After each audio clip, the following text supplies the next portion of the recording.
moves, he's the one to see on VP4TV. He's wild and he's free. Nine ball top number here to you and me. With his cunning moves, he's rocking endlessly.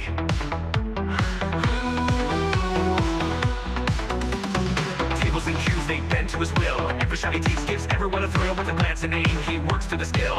In the ball, lights from the chill. Tables and cues, they bend to his will. Every shot he takes gives everyone a thrill. With a glance and aim, he works to the skill. In the ball, lights from the chill. Tactical genius with every play, making magic happen every single day. In the world of billiards, he knows the way, taking every shot with prayers we say. Rack him up, he steps to the ground. Crowds gather round without a sound. With a twisted stroke, his fame is profound. Every victory makes our hearts pound. From the corner bank to the perfect cut, he wins the game without a single strut. Chalk it up, just a fortune or luck. But skill like his, it never gets stuck. On VP4TV, he's the showstopper. 9ball.com's the king, no one can top her. Watch him play and you'll be a hopper. He's the man, we all shout proper.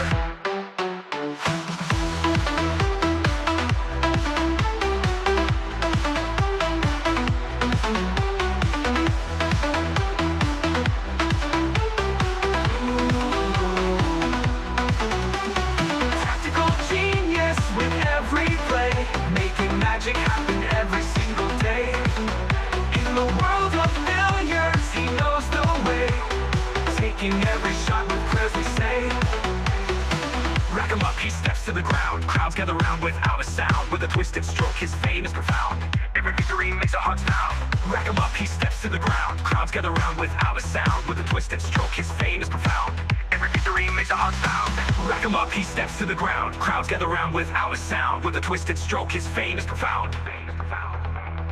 Every victory makes our hearts pound.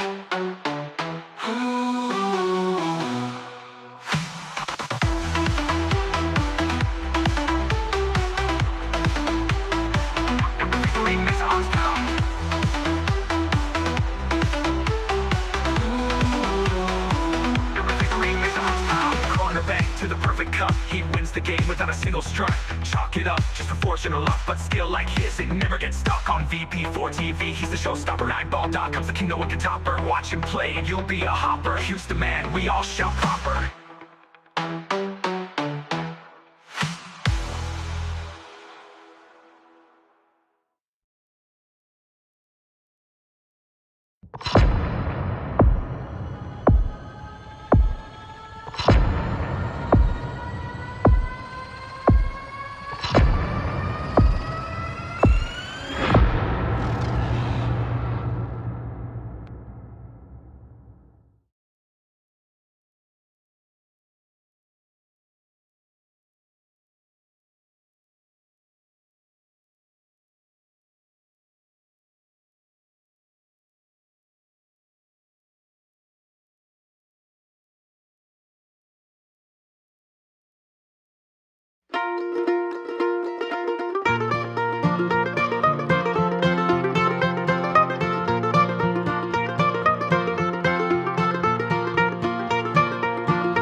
Right, good evening, welcome back to VP4TV. We're here for Friday Night 9-ball, and we go at the top of the hour. We've got about 4 minutes to go. If we look and see the sign-ups, I think we've got about 10 in. How many have we got? No, not even as good as that. We've got 9 in. Steve-O, Bankster, Coldest Pillow, Larry, Miskin, Slim, who of course is defending his title. He won it last week. He had 2 victories over Spectre Dawn, which is an achievement in itself. So Slim's got his title to defend. Shibo's in for once. And of course, Spectre Dawn and Stefan. There is a couple of minutes left, so there's still room for maybe 1 or 2 more, probably not.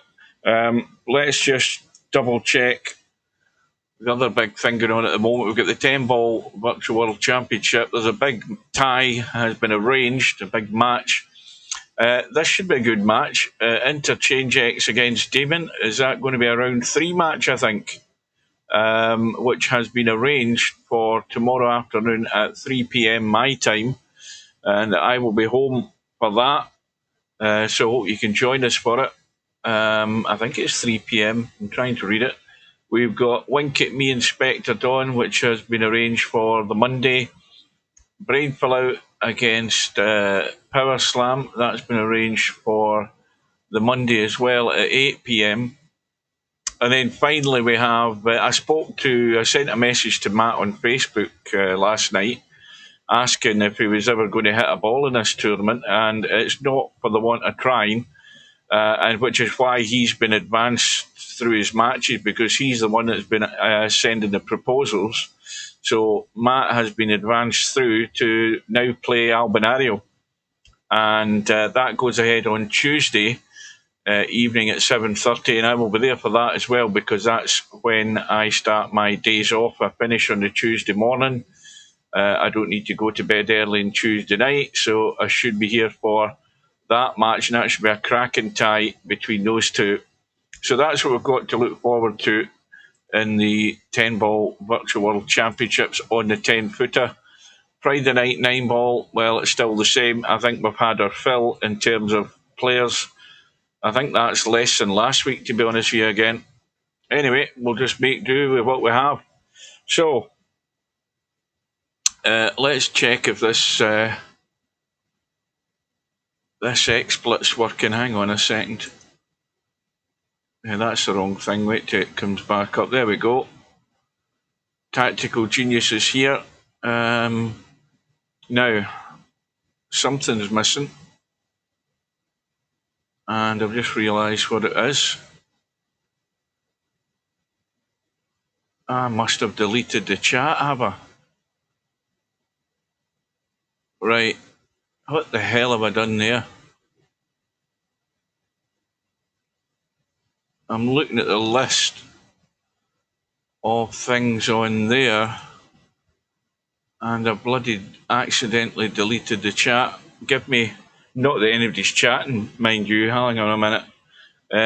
It's about the top of the hour. We'll probably be late for the match, but I'm going to have to go to Bottrick, so just give me a minute.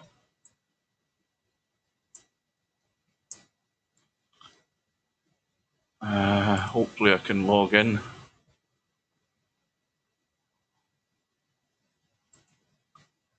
Get the damn thing to work, that is.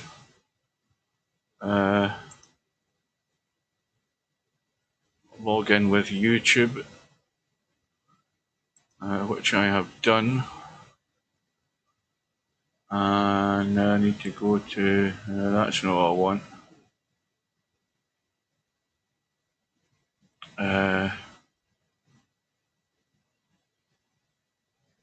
Where the hell's the widgets? That's what I'm looking for. I don't know why I accidentally done that. I'm probably bloody hitting the wrong buttons and stuff. Right, so let's try that. Add source, and now hang on a minute.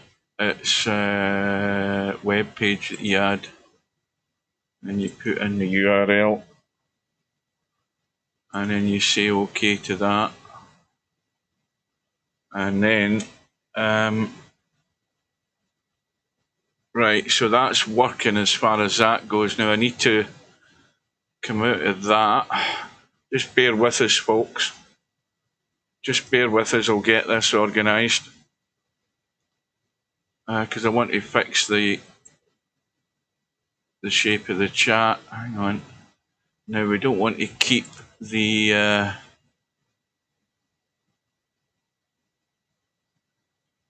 what do you call it? We don't want to keep the resolution. We need to change that, and I'm trying to remember where the hell it is.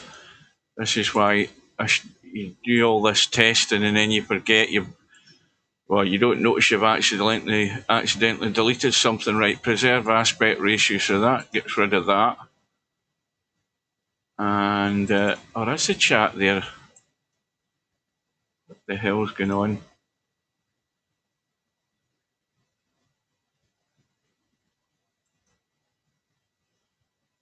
Right, wait a minute, hang on. I couldn't see it for looking at it. Hang on, it's me, it's cocked it up. Let me delete that one. Let me delete that. Remove.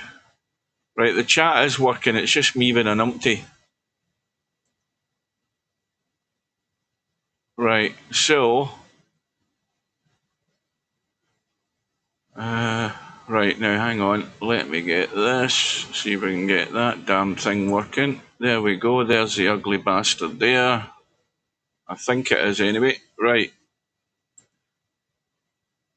Welcome to Coldest Pillow.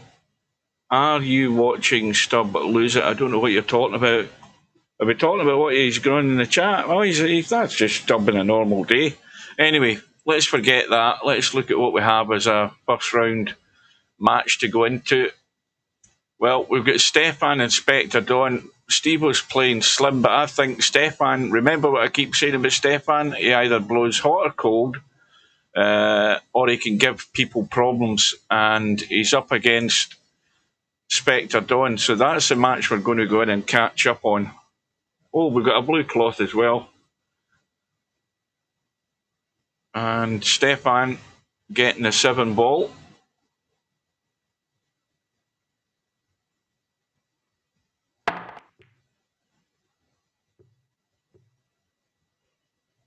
And Spectre Dawn has given ball in hand to Stefan. So now there's something straight away that Stefan, he'll regret that, because no, he won't regret it. My bad, because I'm forgetting he's getting the 7. It's not 7 and out. He's getting. I was thinking he was getting 7 and out for a minute there, because he had ball in hand for an 8 ball combo, as far as I thought. So there's the first mistake of the night. Right.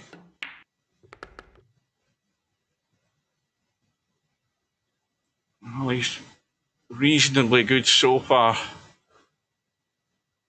But Stefan's a bit like a ticking time bomb. He can explode at any time. He's humming along nicely. Well, this is the good start he needed. The mistake made by Spectre Dawn. And he needs a follow-up, and he ain't getting it. Well, it's relatively safe, because they were nowhere near set as a combo.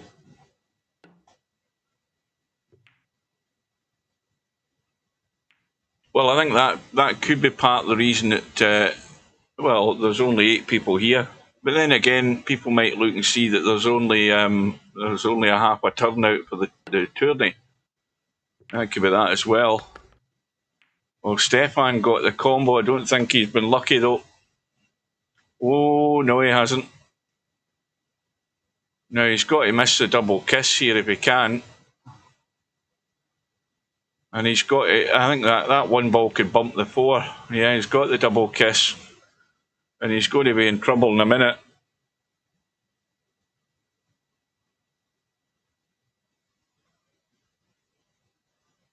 Now he's got to sneak out.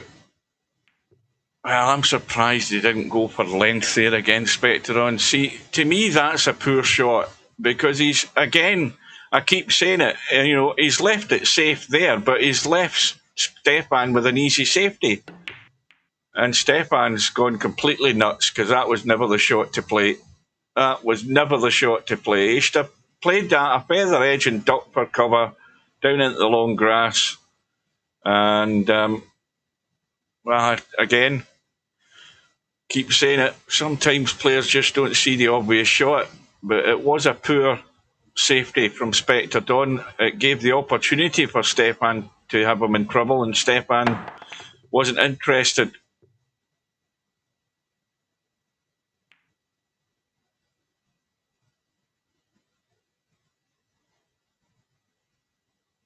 Well, I think, well, yeah, 3 ball's not going anywhere fast, but he can make the combo. He's got the cue ball in the right spot.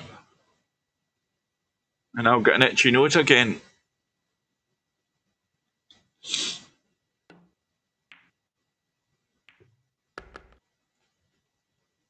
Oh, I think he's, is he really, oh, that's the problem. Stuck over that ball. He hasn't really got into the cue ball. This will still cut. And he's had a bump on the 8, which hasn't really done him a great deal of harm.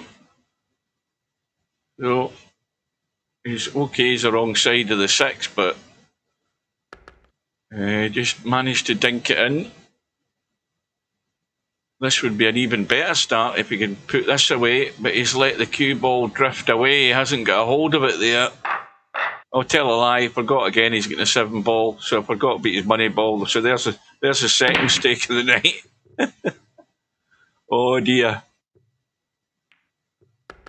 Cue ball's gone. John Virgo isn't in for Friday night 9 ball, folks. You won't hear him. So, Spectre Don's chance, albeit not a great one. Now, what's he looking at doing here? Is he looking to marry the cue ball to the 3? See, that's a terrible safety as well, I think. Because he's left the jump, he's left the room for the jump, and he's also left the pot on. So, I mean, I've really got to question. Spectre Don, I don't think, gives a great deal of attention to safeties. I mean, the evidence is there. I mean, there is no way that Stefan should have been able to play a jump shot there.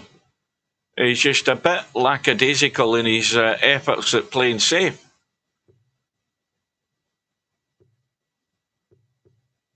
So the 4 ball's going to be the problem getting out, but Spectre Don really needs to pull his socks up as far as safety goes. Played terrible safety so far.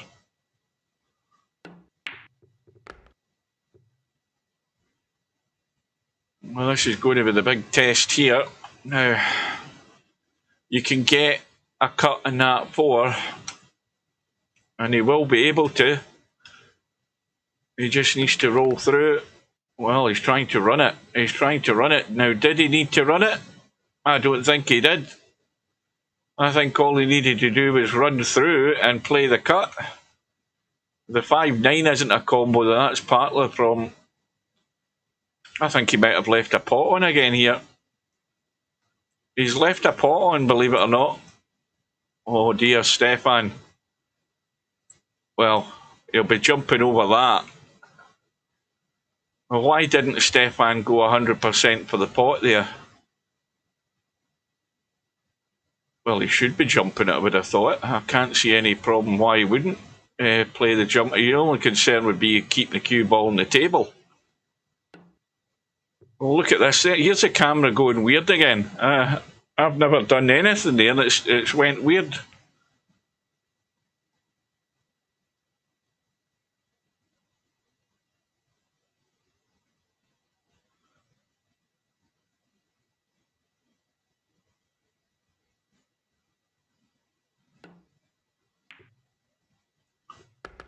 Well, I think you need to cut that 5 way left. Is it too close? No, it's not too close, but you can cut it way left and play the combo. Five's going in as well. Doesn't matter. The most important one is when in's a 9 ball, and it's 3-0.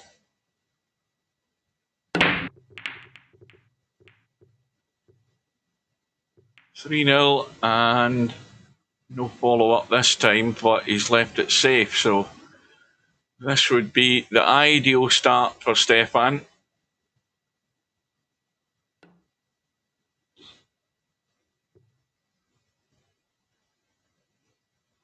Now, again, an easy safety, just thin cut that towards the 5 and try and use that 4. Well, he's bumped at half ball, which again is a terrible safety because Spectre Dawn really shouldn't have been seeing that 1 ball.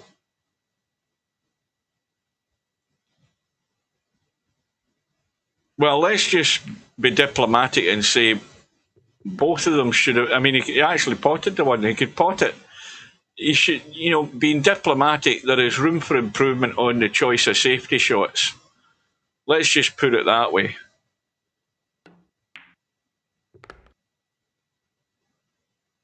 And what Stefan doesn't want to do is, give Spectre Dawn an opportunity to get started, and that's exactly what he's done.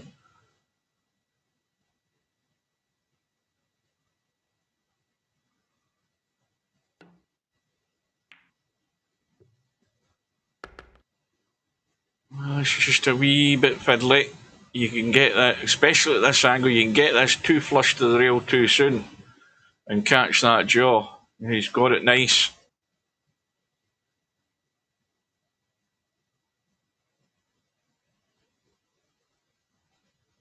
Do we know who that demon is? No, we don't, and we're not interested. And why is that not coming up in the chat on my phone? That's the more important question. Why is that decided not to appear?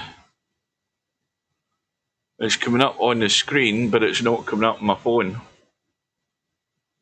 I don't know what the hell's going on there. Let me just see if I got it on top chat or whatever. Because this chat thing's weird.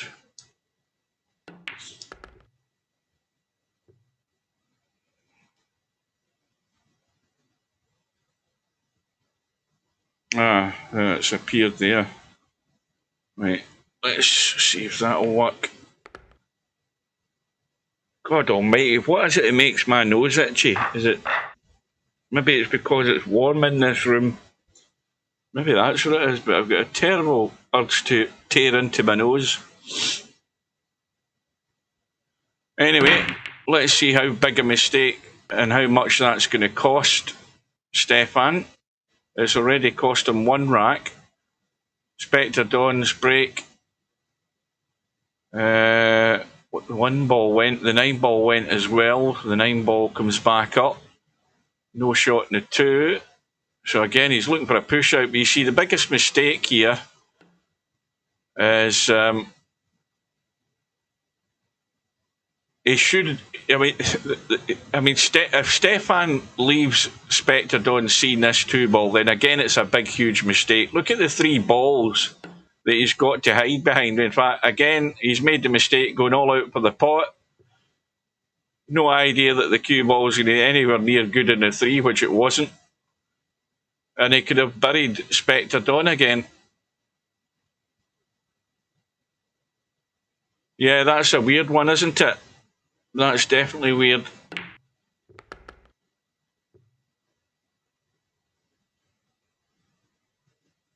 Well, there'll be a full investigation. They've got the black boxes. You heard a clip of the air traffic control talking to the pilot of the helicopter, asking him if he seen the plane.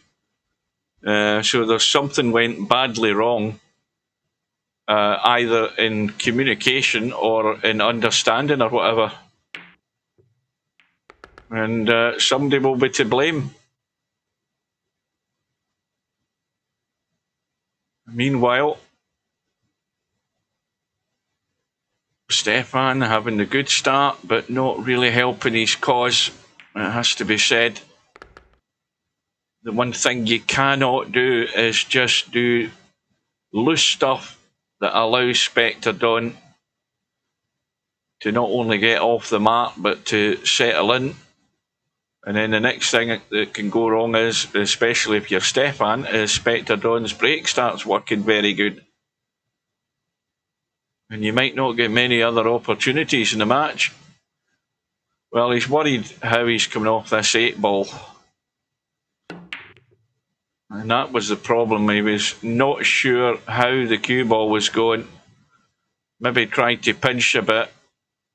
Missed the 6-ball in the process. So Stefan has been let off the hook this time for the moment.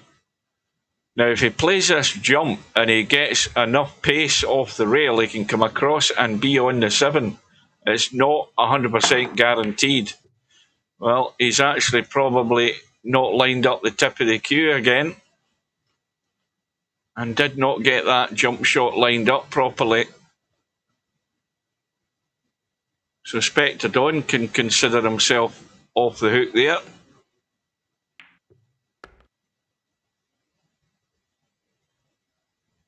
Well, the 8-ball, no doubt, should be going into the side pocket just to drop onto that 9.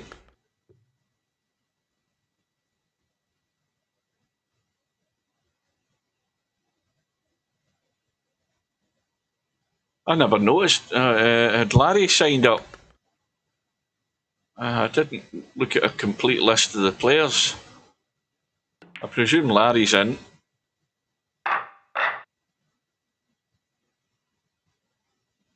Spectre Dawn lines up with the window in the right hand side. Breaks off in rack number 6. 8-ball and 3-ball head into the bottom right. A very dodgy bedhead thin cut in the 1. 7-ball tucked away behind the 9, but there's room. I mean, you get to that 7-ball, there's never a doubt, not a problem getting there. But he's not read the thin cut in the 1, so this is where Stefan can redeem himself a little bit here.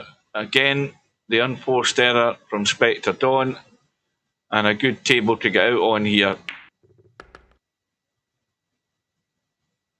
Now, the obvious route here is get high up the table to play the 4 and don't try and get cute. And that will do very nice.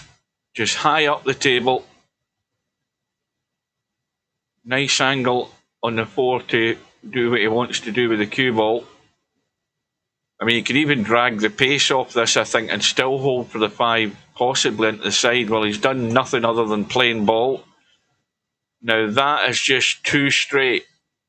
Now, it could come back an inch or 2 and leave the cut on the 6, but the problem is the angle that he leaves it might not be conducive to getting good on the 7. He's overhit this, I think. Just a tad. Now, he might be okay, but this is fiddly. Now, if you just take your medicine, you get out into the table and leave the thin cut. And that'll do. In fact, tell a lie, he doesn't need that, does he? Well, his 7-ball's his money ball, that's right. So, he should be okay here. And that does redeem the situation a wee bit for Stefan. That was held himself together to get out.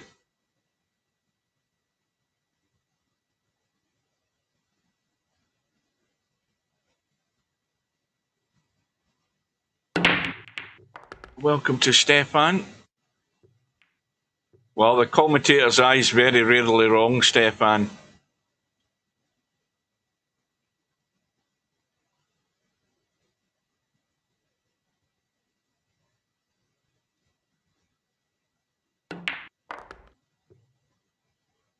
Now, the easiest shot is the billiard onto the 6. Gentle enough where that 3-ball just stays along the short rail for the pot. That would be my way of thinking. Just a gentle billiard and leave the 3 on.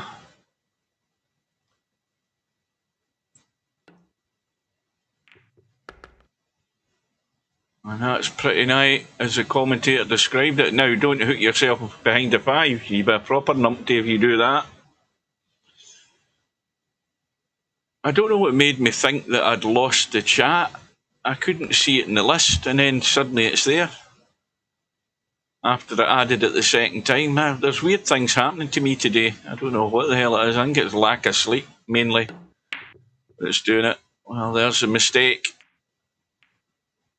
And, well, that will be Stefan's last mistake in this rack. I take it Stubb didn't bother to sign up. I take it he bottled out.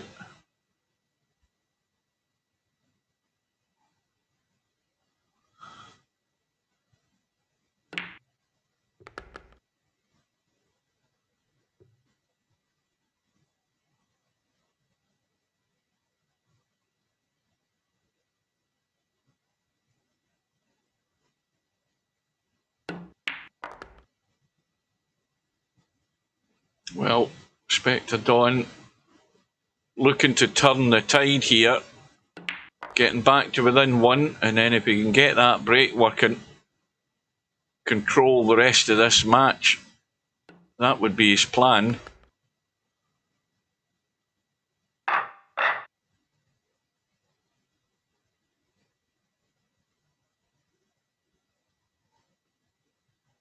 Welcome to Rabbit. Who's too cool for this?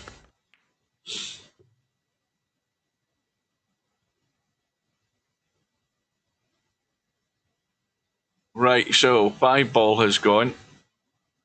Watch you don't scratch off the back of the 1 ball, because if you hit this too hard, you can scratch off the back of it. He's got it full. 2 ball, let's have a look. The 2 ball goes, so that isn't an issue. Oh, he's too cool for this. No, he's had too many bad results in this. That's why he avoids it like the plague. That's his main fear is coming up against people with handicaps and not being able to deal with the situation. Oh, this is going a bit awkward. It's gone a wee bit awkward. He's neither here nor there, one side or the other on this 3 ball. He's managed to nip it in though. Right, well, the plan here is you drop the 6 in, bring the cue ball through for an easy 7 into the side. That's how you do this one.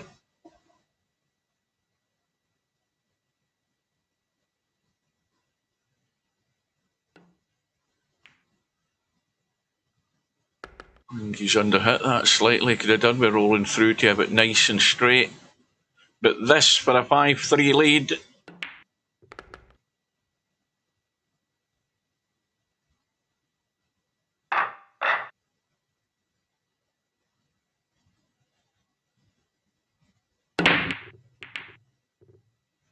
Right, 9 ball has gone in, so it'll come up. So let's have a quick update here and see what's happening in this tournament.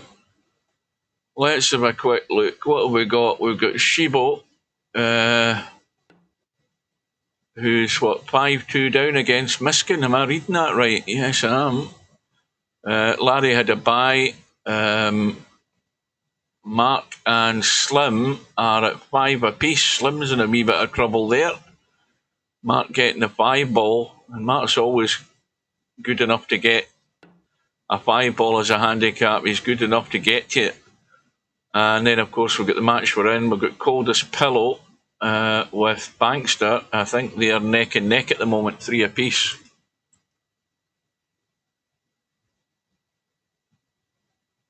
Well, we're going to have a wee bit of tactical stuff going on here. Oh, he's just brushed that 1 ball. Cue ball's gone. No, clipped off the 6. Well, a wee bit of pressure on Spectre Dawn here to find his way out, and looking at the table, the 7 ball really won't be an issue. It goes. Now, if you're up on top of the 6 ball, you can come around this side for the 7 in the corner, you can stay there for the 7 on the side, so the 7 ball's not going to stop you getting out. I think the main thing would be as to where you do play the 7 ball in order to come down onto this 8. That could be the issue.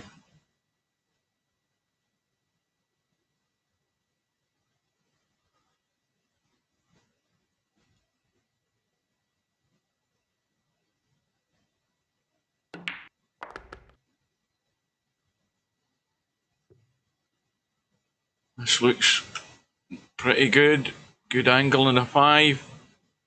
Nice stun, and you can stun down for the 6. I think you could even just run forward. I think you could possibly run forward.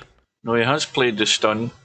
The only sort of doubt in running forward is it might have went down and caught that 7. Well, he may well have to come back and play this 7 on the side because, I mean, there is an angle, but not much. And the harder you have to punch this in, the sort of more fiddly it is to judge the pace. Well, he's actually going to play it long. He's going to play it long up into the corner.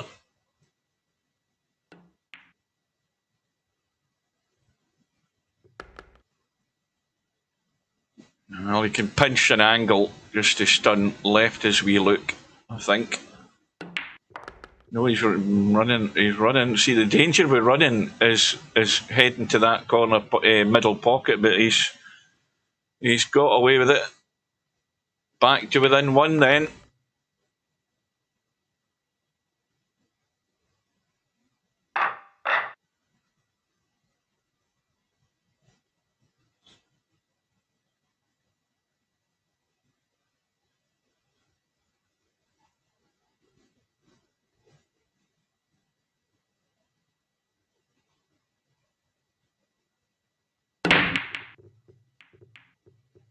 Two ball into the side.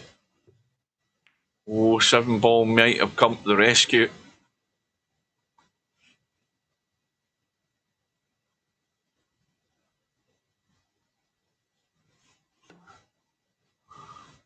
Well, that's going to give Stefan a shot in the 1, albeit not an easy shot. But what it will do is, if he plays this plain ball and he bumps that 4, he's got to be careful he doesn't bump the 4 and block himself off for a shot in the 3. If he does that, he's going to certainly hit the 4. I don't think he can risk doing a great deal with the cue ball. And had he potted the 1, I don't think he would have got the 3. That was always going to be the danger, running into the 4. Inspector Don has got another little fiddly one with this cutting the 1 and coming across the table, but he's just trying to hold it top side of the 3 and he didn't manage to do it.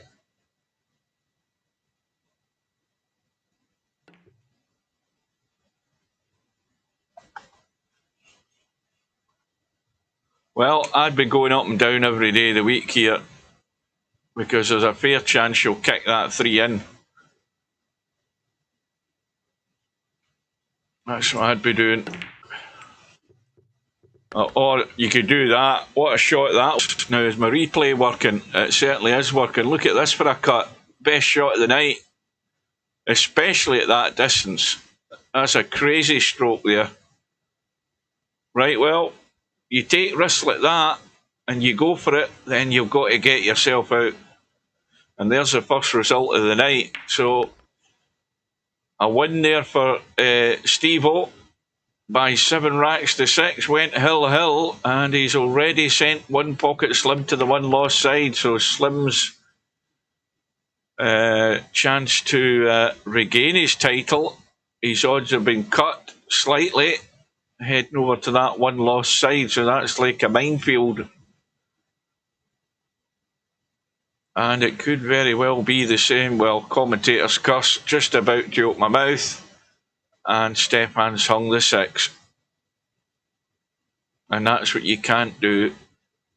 And this is still tricky getting out of there, though. Look at where that 6 ball's sitting. That is by far not simple. Well, he's used the old bailout policy.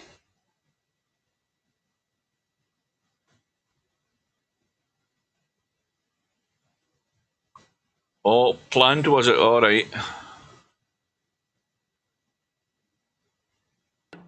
Well,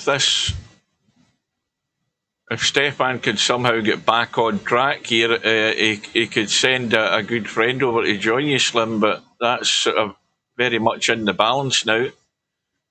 With Spectre Dawn finally tying the match up here, 5 apiece.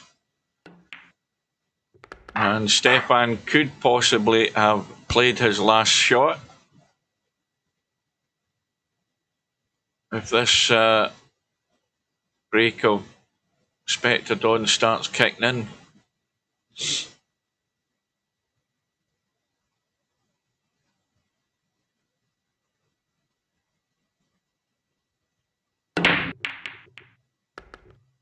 Oh, something dropped in the left side. I didn't catch what it was. What was it? Oh, one ball's gone. No shot in the two.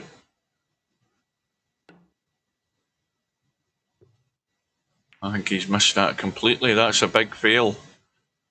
That is a huge fail by Spectre Dawn.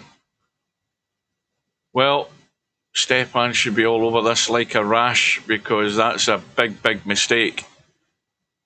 And this table is very inviting. Remember, all he has to do is to get to that 7 ball. And as long as he gets his GPS sat-nav route out working, he should be good to go now. How's he left? Now, this is a sort of... I think you can roll this in and just roll through and drop that 4 into the side, looking at this angle. Well, he's done unnecessary movement there with the cue ball, the way I see it, because now he's in no man's land. I mean, it will still drop into the side, but it's completely blind, and the cue ball's running up with the 6 ball.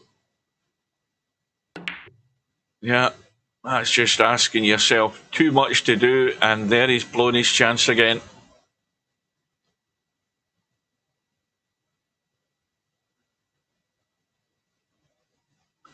Would Friday night 9 ball be more popular if it was on a weekend? Then it would be Saturday night 9 ball. I doubt it. I doubt it very much.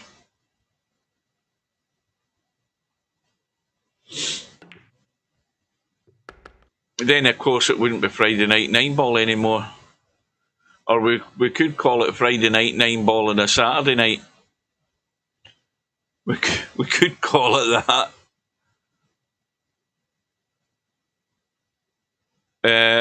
You could have a bigger pot. You could have Steve add more funds to the pot, but he won't do that.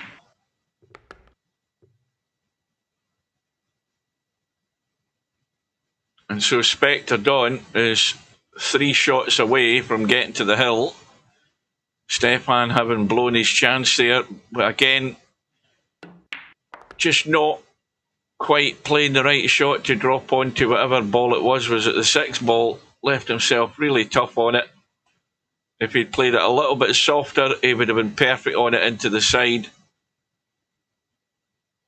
It's all about ifs, buts and maybes. I think there's still only one result come through yet. Just that Mark versus Slim match. So all of the rest of them must be going fairly deep into the match.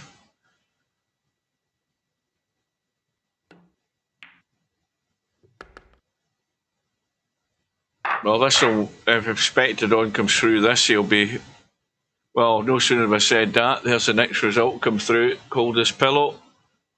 Bounces back after his loss in that 10 ball World Championship match with Demon. He beats Bankster 7 racks to 4.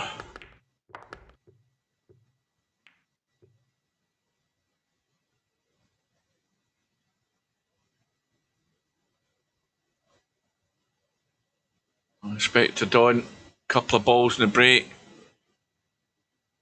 Shot in the 1, and you would think it should be over. Although he's a It is a bit fiddly, this again.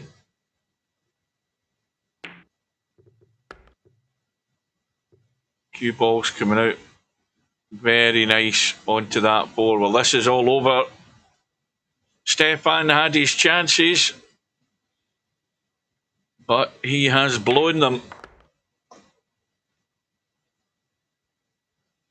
This is what it's just like a repeating record. If you get the handicap against players like Spectre Dawn, then if you do get lucky enough to get the odd chance because they make an error, that helps the cause, but you've got to take them. And then what you have to eliminate is the self-inflicted damage. Getting out of line is the biggest failing for most players and making their life more difficult in trying to get out. And at the end of it all, Spectre Dawn gets out of jail and is now odds-on favourite to regain his Friday Night 9-ball championship. But who's going to step up to the plate and take him down? So there's the result, 7-5 win for Spectre Dawn. We'll have a quick update with those results coming through. And, we need to get into that one quick. That might be over by the time we get in the room. Shibo and Miskin are hill. And they're playing a scratch game. And Miskin on the 8. Cue ball coming down nicely. Oh, that's fairly tight, that 9-ball. Say fairly tight. You just got to get it flush. And in it goes. So Miskin goes through by the odd rack. So there we go. I think that's all the first round matches remaining. And Larry now has an opponent, and that's going to be Miskin for his round 2 match. Mark having gone through in that second round match with Slim. Spectre Dawn now playing Coldest Pillow. Needless to say, that is the match we're going to go into as well.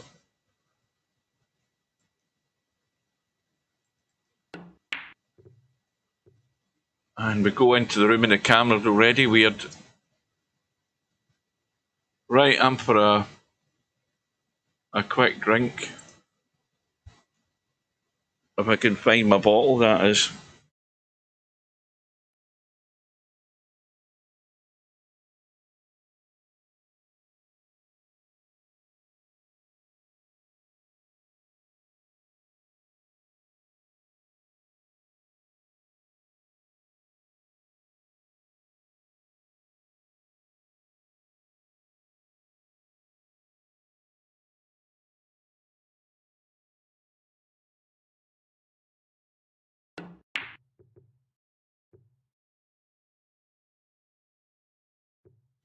Right, we're waiting on Spectre Dawn arriving.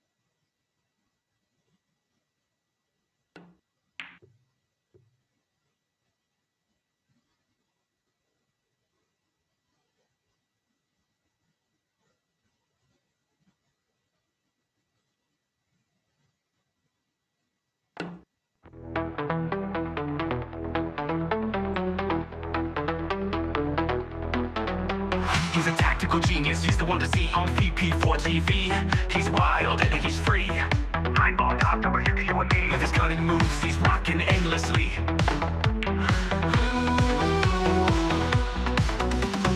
Tables and cues, they bend to his will. Every Every shot he takes gives everyone a thrill with a glance and aim. He works. Right, here we go. Spectre Dawn has arrived. He's lagging on the right hand side, which should appear in a minute. This is still slightly bugged, this, in the time it takes to come round to the main scene. I don't know what it is. But anyway, Coldest Pillow has won the lag, and he's getting the 8 ball, and he's got a ball in the break.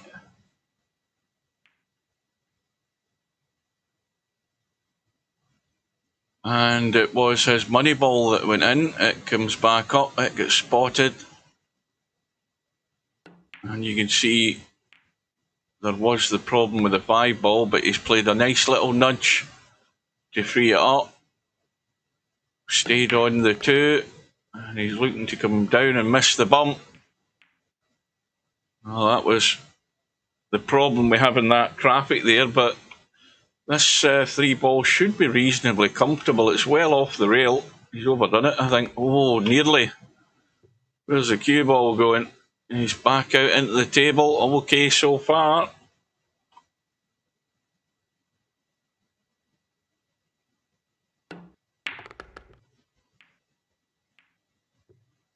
What's Mark moaning about?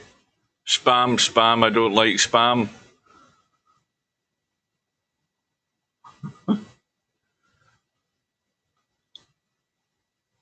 You've started my itchy nose again. Watch the cue ball. Watch the cue ball. Bye-bye. Well, I'm all for getting distance with the cue ball, but not to the extent of scratching, so there's Coldest Pillow's chance come and gone. And of course, having won the lag and breaking off and getting a good start and blowing it with one shot, that makes it even more painful to watch.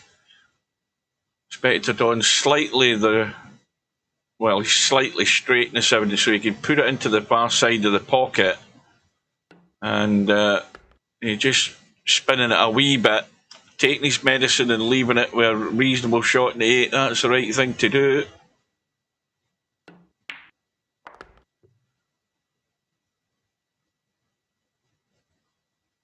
I mean, we are really showing our age, Mark, when you think that sketch that you saw in Monty Python would be from like 1972. Goodness me, when it first aired on the television. There's not many here from the UK were alive at that time to actually see it.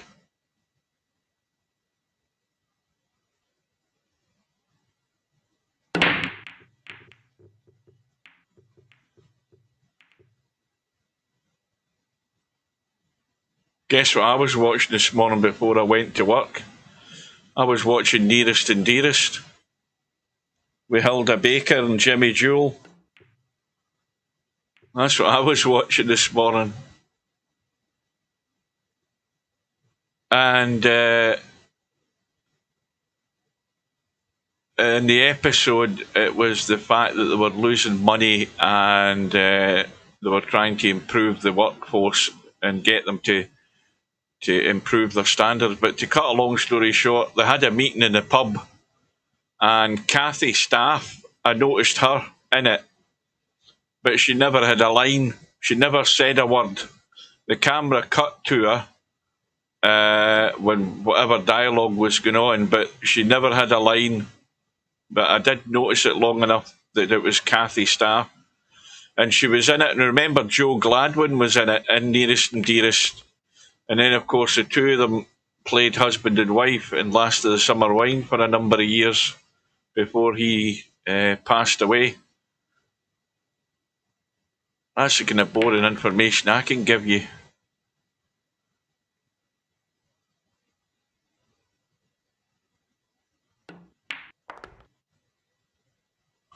Right, so Coldest Pillow looking for redemption here, and in good shape to do it.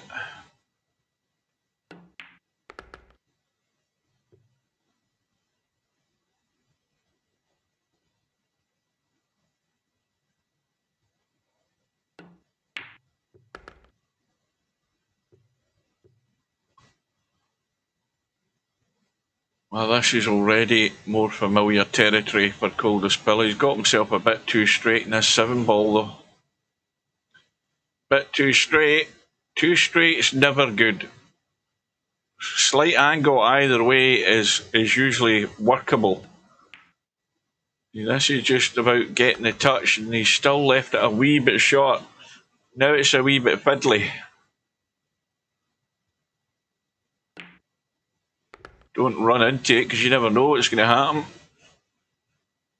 And now I get well tell a lie, he didn't need it. I forgot about the handicap again. He was getting the 8-ball. That sounds dry to me. And I don't think... Oh, wait a minute. Let's have a look at that. I thought that was... I don't think he can see enough to pot it. Oh, again, that is just a terrible shot. Absolutely hopeless from Spectre Dawn. I mean, you'd honestly think a player of that caliber. Well, I'm surprised that Coldest Pillow didn't cut that in. What am I seeing things that are? Am I just thinking that's not on at all? I mean, that to me that cut was on. Maybe he was worried about getting out for the 2, but at the end of the day, going back to the safety from Spectre Dawn, it was just poor. Now, Coldest Pillow has got himself in a hole when I think he had a pot on in that one.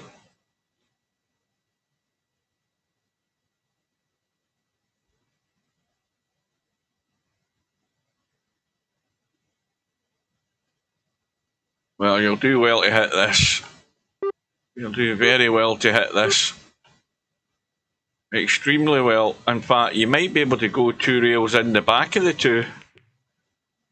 There was a possibility to go 2 rails and try and kick the 2, but the 8-ball was very much in play. But anyway, it was a tough shot to try and get out of, or a tough spot to try and get out of. So now Spectre Dawn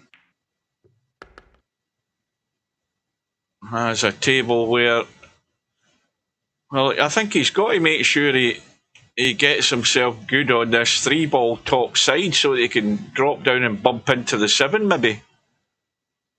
Because I can't see any other way he's going to get in the 4. Now I think if he hits this just plain and runs through, is he trying to hold it? He's trying to hold it off. Doesn't want to hold it too much and end up behind the 6. And in the end of the day, it's caused him to miss the pot. But I think he's got lucky.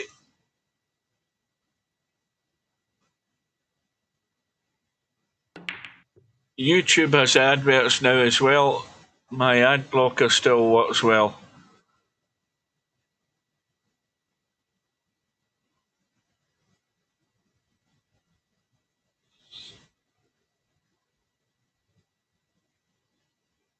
Oh, you're talking about that, are you?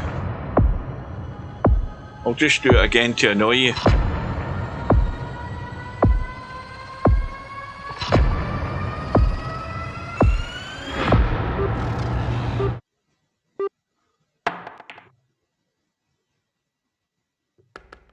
Oh, that's a great escape there from Spectre Dawn.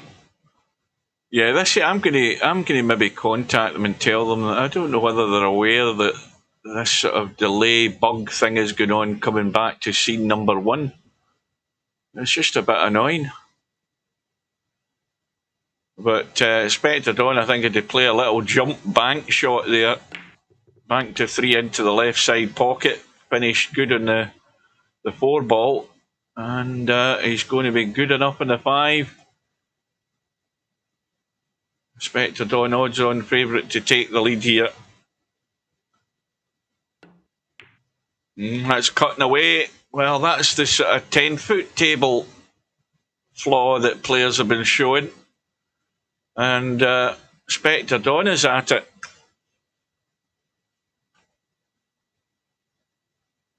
Now, I think for a minute there, Coldest Pillow was thinking about banking the 5 onto the 9, but the thin cut is certainly on. Now it needs to come out, it needs to run, it needs to keep running. It's not getting there. It's not getting there. Oh dear, now this could scratch off the back of the 6. This is always dangerous going that way. How's his luck? Pretty good. Not good enough to get on the 7, but the back reverse bank is on in the 7. Up into the corner pocket that he's playing over, and that's dead. That's in every day. Played it at a nice pace. And a great escape for Coldest Pillow.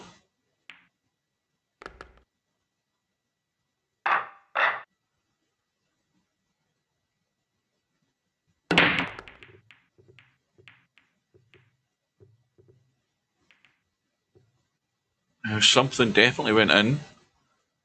Don't know what it was. 6 ball has gone. Again, a dodgy cut in the 1 now. Is this worthwhile going full blood and trying to drag into the 2? That's a great shot. That's a great shot because you had to drag that cue ball to just control the pace and just try and get a little clip to move the 2, and he managed to achieve that. Bedhead cut in the 3. High production value Celerus core demands it. Okay, I've been put on notice.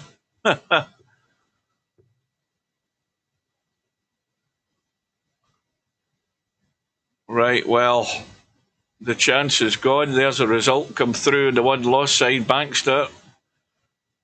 Well, Shibo's visit to Friday Night 9 ball didn't last long. He's gone home already. But again, doesn't get any table time anytime nowadays. Used to be a regular in Virtual Pool 3, but hardly ever here in Virtual Pool 4 anymore.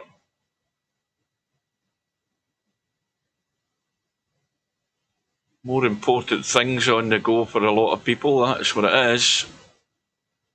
Life changes, life moves on. People have other interests. And the gaming love sort of dies in some people.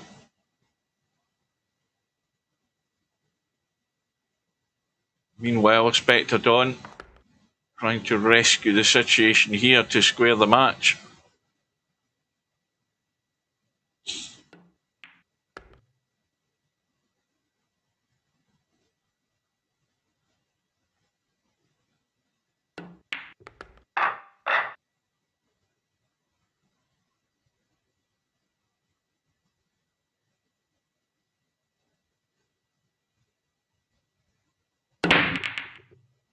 One ball into the left side pocket. 5 ball might be coming into play, or is it going out the way? I think it's going out the way. So, well, if you're Coldest Pillow, you're fearing the worst here, because this is definitely out.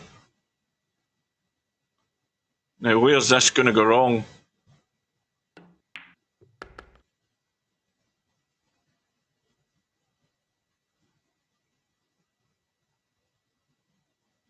Well, he's got to get from the 5 to the 6. That'll not be a problem. It's just getting the biggest shot's the 6 to the 7, but I mean everything's wide open, isn't it? Where do you really think this can seriously go wrong?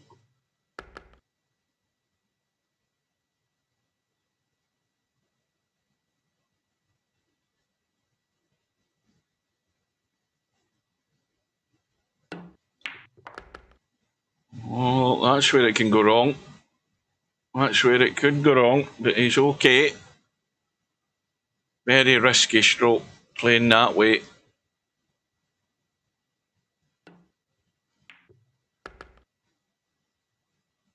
But, you know, probably 98 times out of 100, Spectre Dawn will get himself out on this table. It is probably that high a percentage.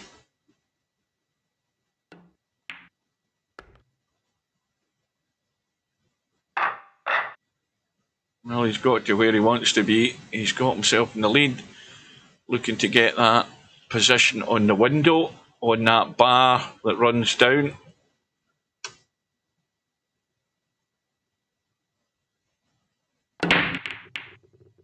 And 7 ball goes in top right. I think the one ball gone as well.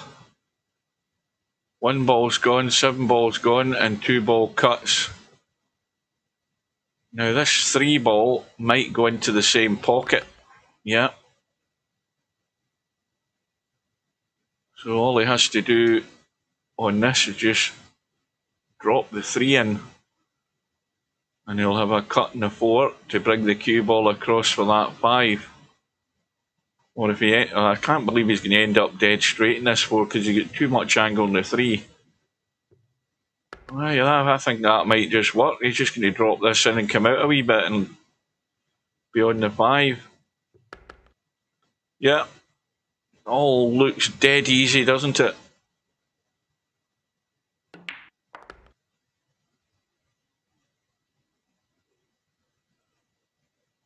Now, has he left himself a wee bit short in this 6?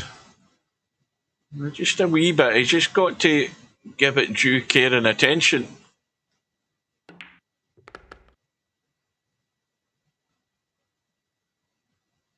Everything's back under control. So now, Coldest Pillow's got a mini crisis on here. Spectre Dawn now has himself in the driver's seat here, and with a 2-rack gap.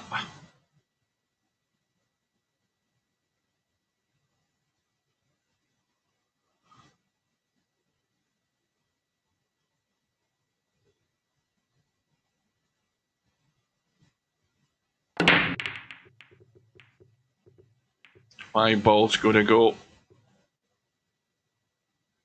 Well, is he going to play the 7 or the 1-7 combo?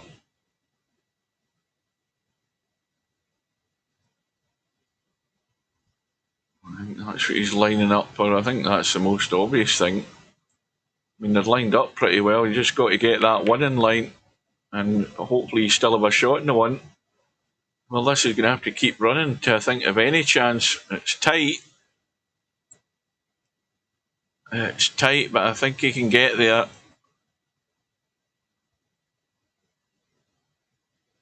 Two ball goes past the 9, so there's not a problem in that one. It all hinges on this. And this is the thing, you know, Coldest Pillow's already had a lengthy spell where he's not been able to do nothing. He's not at the table. He's just have to sit and grin and bear it. Spectre Dawn taking his time, because this is the clincher. He just needs to get this. Well, maybe he couldn't get through. I thought he had enough room, but maybe he didn't think he could. Well, we saw that wild cut that Stefan did earlier tonight, and I don't think Coldest Pillow can refuse this. Because again, it's another failed safety from Spectre Dawn. Is that going to the rail too soon? Is it holding off? It's held the line and used all of the pocket. And again, you know, you've got to mark down all these safety errors that Spectre Dawn's bringing out, because he's giving opponents chances. And there's Coldest Pillow thinking that, you know, he was going to be 5-2 down. Big swing here. And self-inflicted damage from poor safeties from Spectre Dawn could hurt him big time before this night's out.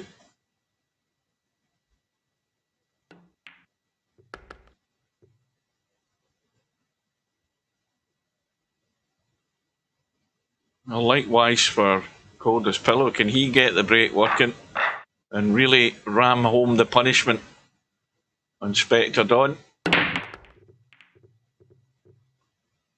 5 balls thinking about it. It's gone. He's got a shot in the 1. he's got to watch that 4 ball, because if you're coming back up into the table, that 4 ball is very much in play. It's the one that could cause the damage. Now, oh, hang on a minute. I'm maybe jumping the gun here. He can't see enough of the 1. I thought he could see the 1 okay, but he can't. He can see it, but he certainly can't see enough to pot it. But you can play the cross safety, the cut safety. The problem's a double kiss on that to try and send it to the short rail and bring the cue ball up the table. But the double kiss is very much on. But that would be the shot to get distance. And problem with it, of course, is he's bumped to 8. So he's not got the distance he would have liked. Now, what's Spectre Don thinking about here? Is he fancying giving this a blast? I think he is. I think he's giving it a blast. No, he's not. At the end of the day, I don't know what the hell he did there. But he's ended up scratching, so Coldest Pillow very much off the hook. Now, got to deal with this 3-ball to go on to the 2.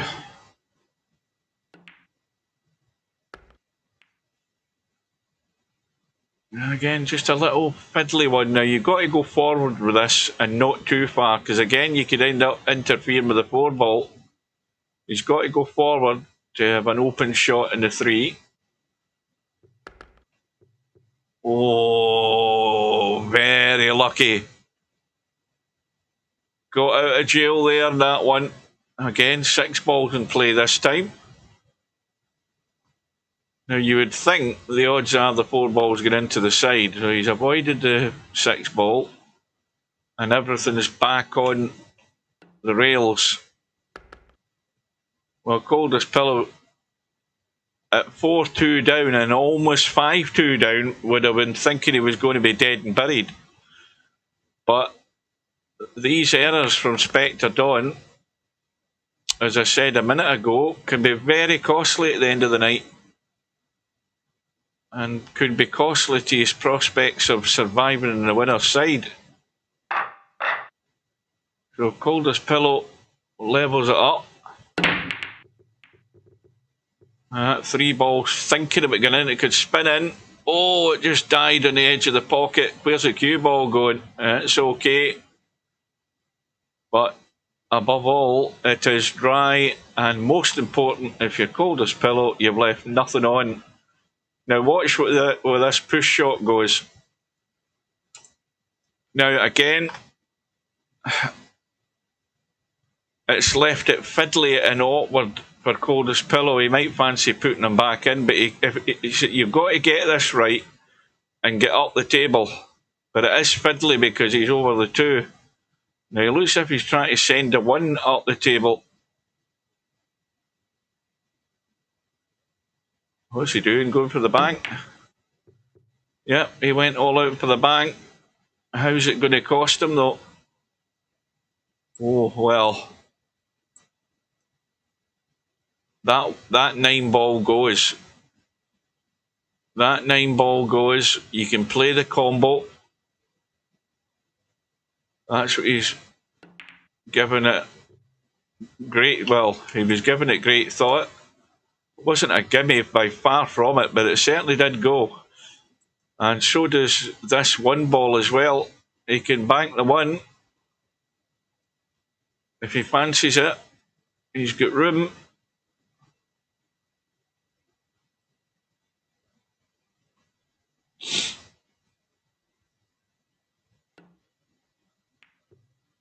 He's just trying to use the 9 for cover, but he's not really got there. He's not got there, but guess what's going to happen here? Is he going to give it a blast? Oh, he's missed it in the way across and hit it in the back end. So, whatever way you look at it, it is still an unforced error, again, from Spectre Don. And Coldest Pillow should be all over it like a rash. This 5 ball's a wee bit fiddly and awkward as well.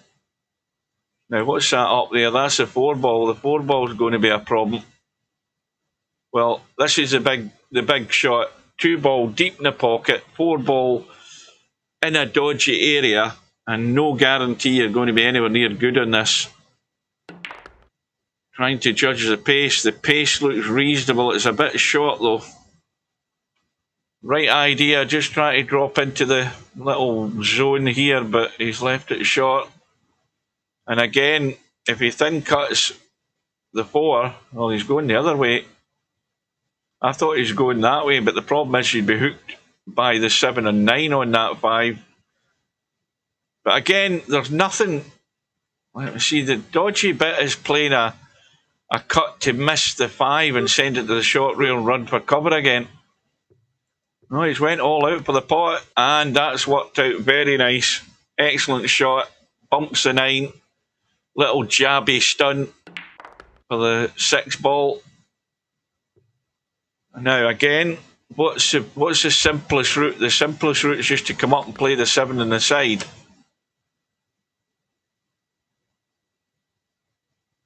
Now again, you can go forward and come across for the 8 into the corner. And if you want to, as long as it goes close through, you can play it the other way. A wee bit of a blind cut, but you should never miss them. And, well, the match has turned. I mean, Spectre Dawn, thinking back to 15 minutes ago, should have had a 5-2. He should have had a 5-2 lead. He blew that, and now he's looking at it 5-4 behind. And what's more, Coldest Pillows come up with probably his best break of the match, sitting with everything wide open bar the 6 ball, which the 6 and 8 are a very comfortable combo if you get anywhere near half decent on the 6.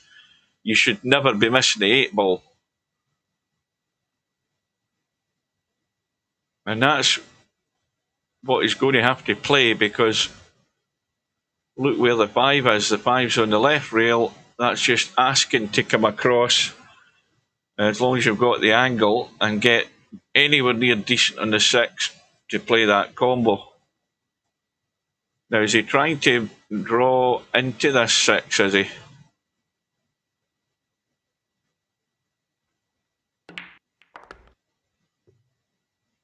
No. He was just trying to control the cue ball, which he's done very well. So this is a big clincher.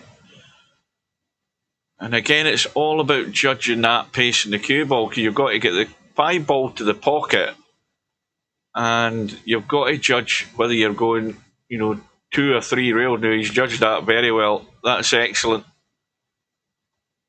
And this has got a huge margin of error. It's all about the pace, because the pace will let the 8 ball go in. You just have to get the general line right on that 6 onto the 8 ball itself. Well, he's hammered it. He never gave it a chance. You've got to play that pocket weight to give it every chance to go in. Okay, you're hoping the 6 ball stays in play, but playing it at that pace, you've got to nail it. But at the end of it, you never get anywhere near it. And, well, it could be a big swing in the match again. Cue ball, I think, is going to stay in the table.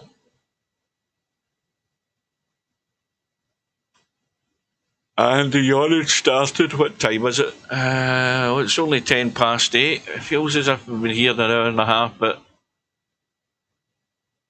the brain is on shutdown mode. And nothing worse than having an alarm set for 4 o'clock in the morning, and like me this morning, waking up at 10 past 3 and having to go to the bathroom and then back to bed knowing you've got 50 minutes before the bloody alarm goes off. And it got around to 4 o'clock, and I was already sort of semi-conscious. I was more asleep than I was awake when the alarm went off, let's put it that way. And I could have just lay in bed for another 3 hours. I'd much rather wake up at sort of midnight knowing I've got another 4 hours to go back to sleep.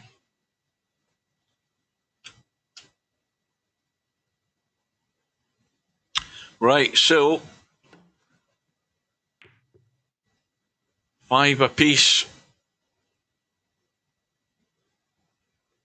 Spectre Dawn came up dry. Coldest Pillow with no shot. Plays the push out. Well, it doesn't obviously pot up table, but it thin cuts into the side. Most certainly.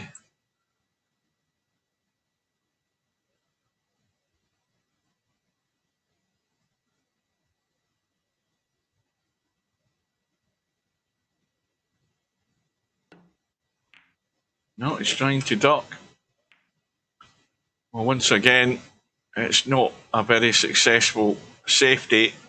And what's more, it was Coldest Pillow this time. Well, Spectre Dawn can either return the favour and bury Coldest Pillow, because, I mean, those balls up table are just asking to be ducked behind. And he's got a great opportunity to do it, but again, he doesn't look as if he's thinking that way. And the reason I say that is because the 3-ball, you're not getting to the 3-ball. So to me, you're far better ducking and diving here than you are trying to pot the 1-ball. Yeah, he's going all out for it. Well, fair play to him if he can get out on this table, because that 3-ball is very inaccessible where it's sitting. So, big shot. He's trying to get narrow in the inside. Now, I'll tell you, I think I don't know. I mean, the 4-ball's closer to us than the 3 is, and I think that's part of the problem. Now, was that legal? No, it wasn't. So,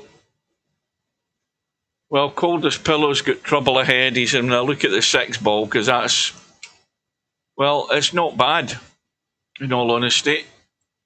The 6-ball isn't sitting in the point, because all you have to do is get the 5 and get down the bottom of the table here, and you'll have a shot in the 6.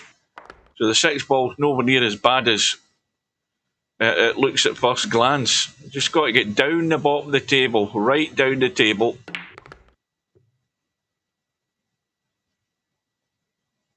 Well, I think I would have liked to have got right down the table, sort of there and not there. That's what I would have liked to have got, because now this is again fiddly. He's probably potting up the table into the corner. It's dodgy trying to nip that into the side, I think. Because if you play it into the corner, you can jab in and come out for the 7. And it looks as if he's running forward. Again, hampered by the 9. This is making it more difficult. Yep, caught the point. Well, he didn't play that, I'll tell you that. He didn't play that. Well, Larry is having to dig deep tonight. A 7-6 final rack decider against Miskin in his match. And meanwhile, Coldest Pillow digging deep with the help of a fluke, it has to be said. And he's on the hill.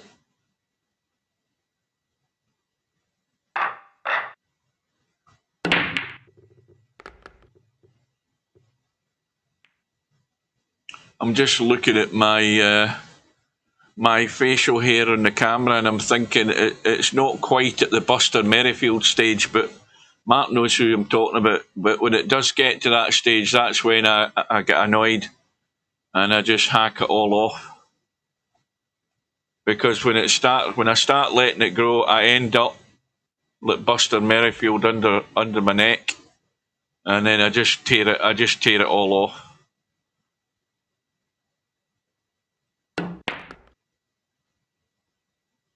Well, this is going to go square, is it? Yeah, it's going very much square. Well, it's not too bad. You got to just run the cue ball and come around into the table again. That's perfect. Well, Coldest Pillow. Am I going to commentator curse him? Now, again, you don't get any more cute than just nip out for the 8 into the side. So this to send Spectre Dawn over to join Slim with a 7-5 win. Well, that's a surprise this week. so far. Let's have a look at the update and let's refresh this damn thing because it bugs me. Right, so here we go. We've got Larry through to round 3, now playing Mark or Steve-O. And we have Coldest Pillow now through to the hot seat match. So the interesting business will be going on that one loss side. We've got One Pocket Slim now up against Miskin. And we've got Larry just about to start with Steve-O. Steve-O getting a 6 ball, but I think we are going to jump in to this match here on the one loss side. And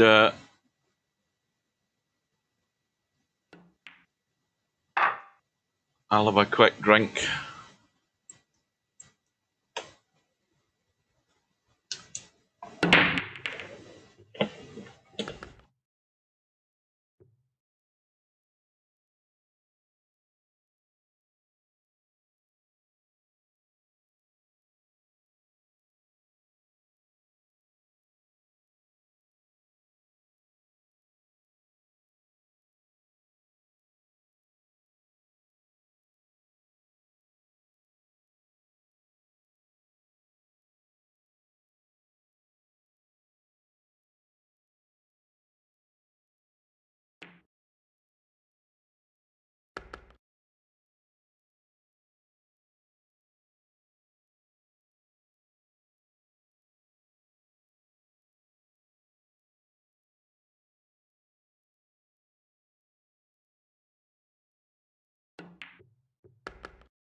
Time out. That's how you deal with troublemakers. We're not having that foul language in the chat. You just wield the axe and mute the bastards.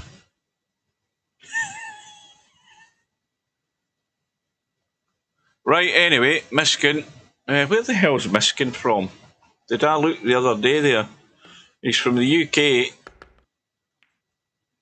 Now I can't get rid of that off the screen.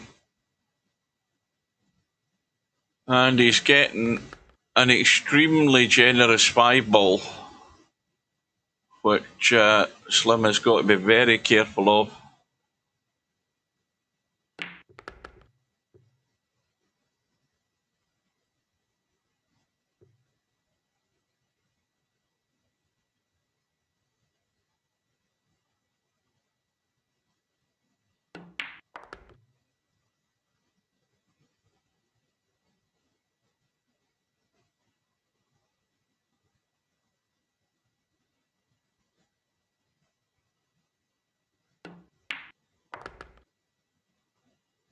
So One Pocket Slim. Now don't forget the one loss side's only a race to 4, so blinking you'll miss it.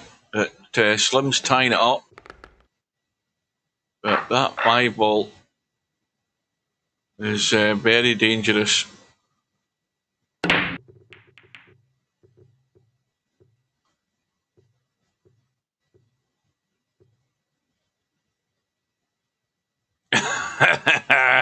Nobody's exempt. In fact, I think it was actually nasty there. I could have muted you for 10 seconds, but I thought a minute actually was a bit more of a round figure.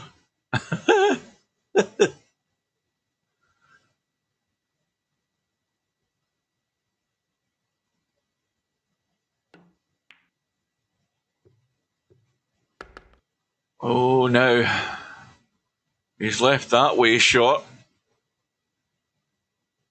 He's left that way short. Trying the 3-8 combo, is he?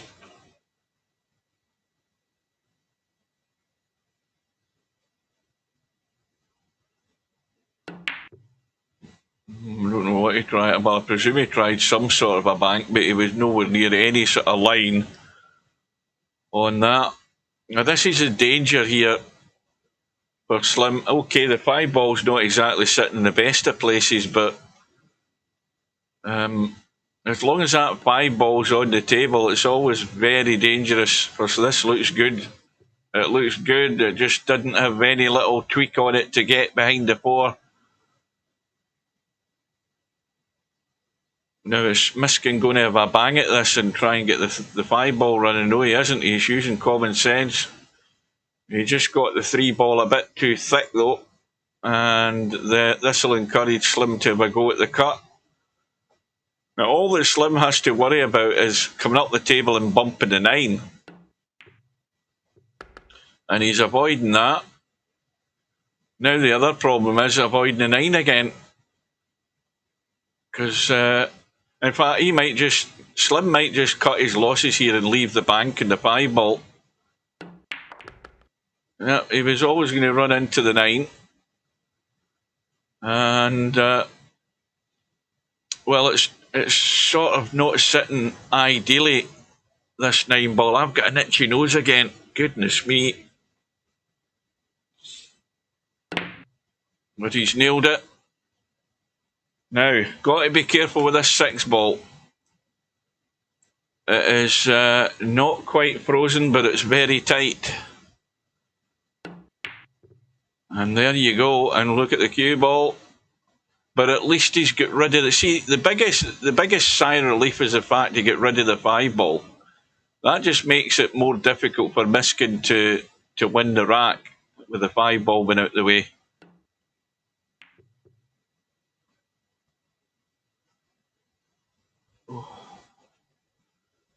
What match is on? It's unusual having a match on a Friday night. Who the hell's playing tonight? I knew it started at some point. I usually thought it started over the weekend. Didn't think it'd be Friday night. It'll be on ITV or BBC or one of the Sky channels. I haven't a clue. Like I say, I just don't watch the telly anymore. All the stuff I watch is... I mean, earlier tonight, guess what else I was watching before I came to do the stream? I was watching the old episodes of Star Trek. Cue ball's gone south. So Slim, ball in hand for the 2-1 lead. Yeah, I was watching the old episodes of Star Trek.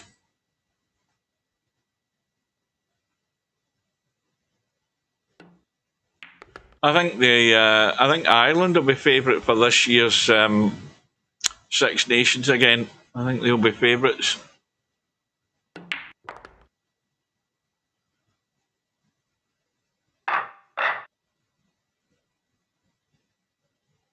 Yeah, Scotland won't be. Good evening to Tam. 9 ball goes in. 1 ball hanging over the side. 9 ball comes back up. And the 2 and 3 ball have also gone in the break. So Slim has just got to drop. Now, can he nip back? Yes, he can. No, in fact, he had room to... I don't think he had room to get past the 8. He's plenty of room to get a bus past there. Well, I was watching... Who was it? I was watching... Talk Sport during the week, and Ali McCoy was on, and I can't remember who they were talking to. He was a rugby player, and Ali McCoy hit the nail on the head. You think Scotland they've got a good chance. The only problem they've got is that they're not good enough to string 5 wins together to win the damn thing. You know, I think that's true. You know, on the day they can beat any of the teams that are in the Six Nations, but it's just that they're not good enough to do that 5 times in a row.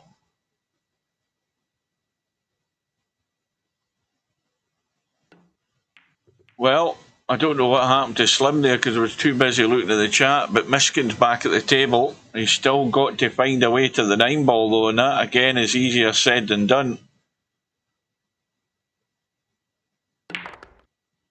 But this looks reasonable enough. He's given himself a good shot at it. So this to square it up, 2 apiece.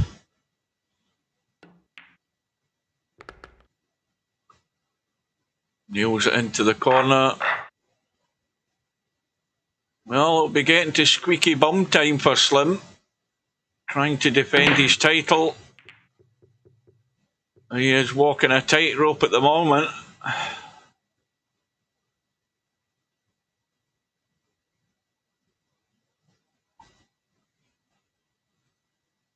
Well, Miskin's came up dry. Slim's going to be jumping over the edge of the 7, try and cut that one into the side, and we would be unlucky not to have a shot in the 2. Well, he's overcut it. 1 ball stays in play. Well, here's the test for Miskin. Is he good enough to run this table to the 5 ball? Bear in mind, he doesn't really have to do a lot.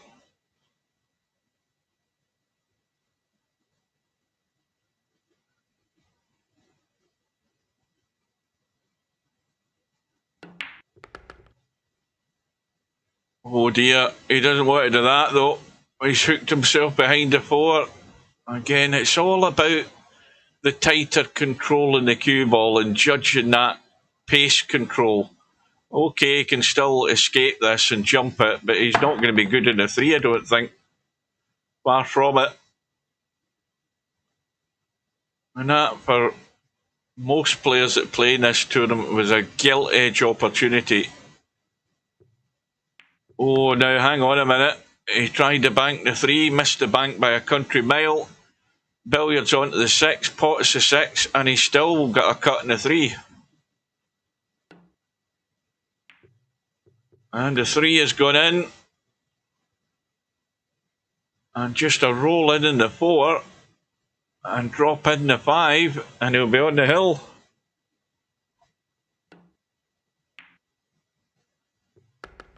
Well, you need that bit of luck. He got the luck bumping the 6 ball in. Just don't follow the 5 in.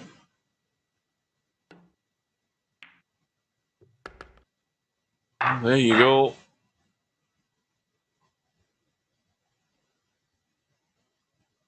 And I never apologise. He's saying sorry, man. I never apologise. Never apologise in 9 ball.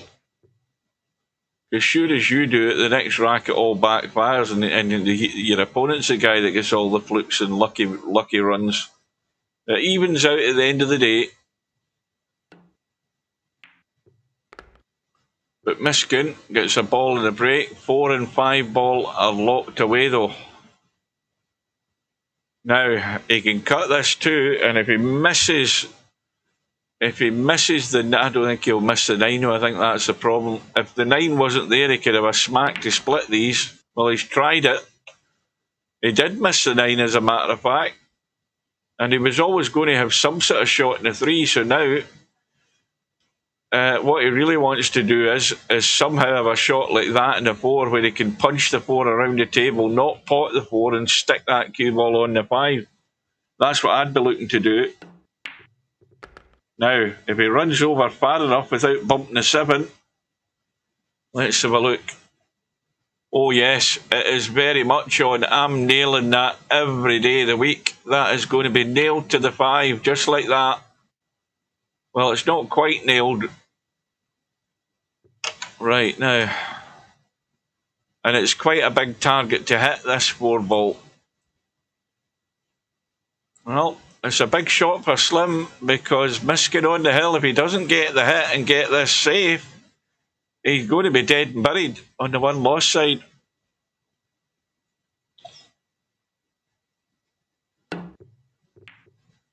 Got the hit, but the 4 ball needs to get to the short rail tight, and it ain't doing that.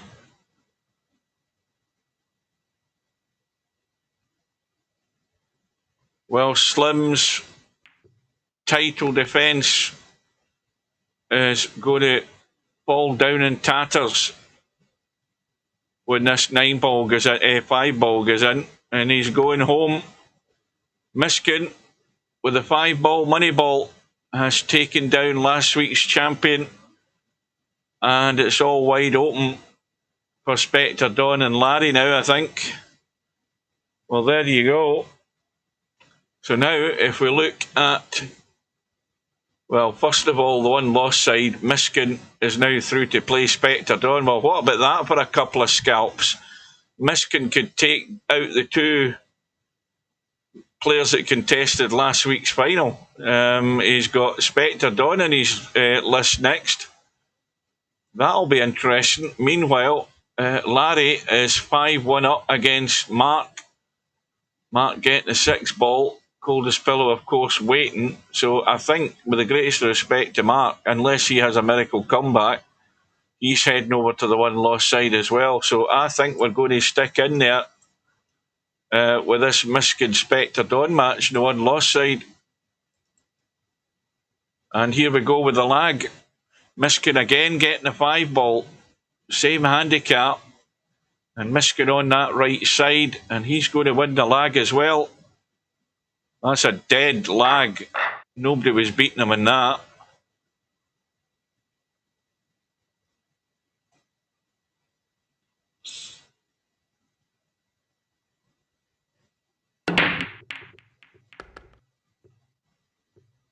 Well, certainly at least a couple of balls have gone in. The only shot on is the bank on the 1.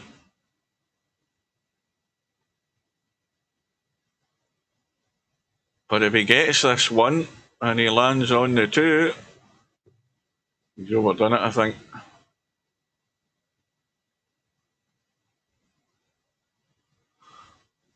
Where does that 2 ball go? Well, it doesn't go past any of them. He's going to have to work the cue ball. And that's a great shot. Loads of left English to check it on the short rail. And he's pretty much stuck it right on the money with the 2 ball. Okay, he could have done with maybe the other side slightly, but he can spin it. He can easily spin it up top.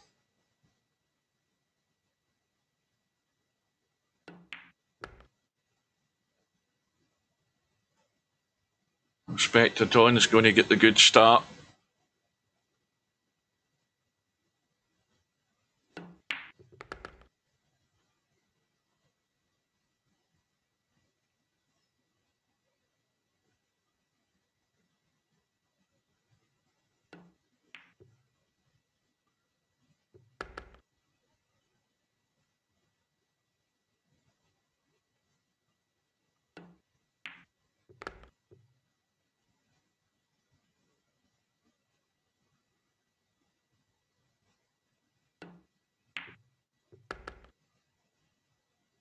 So first blood, is he going to get on a roll?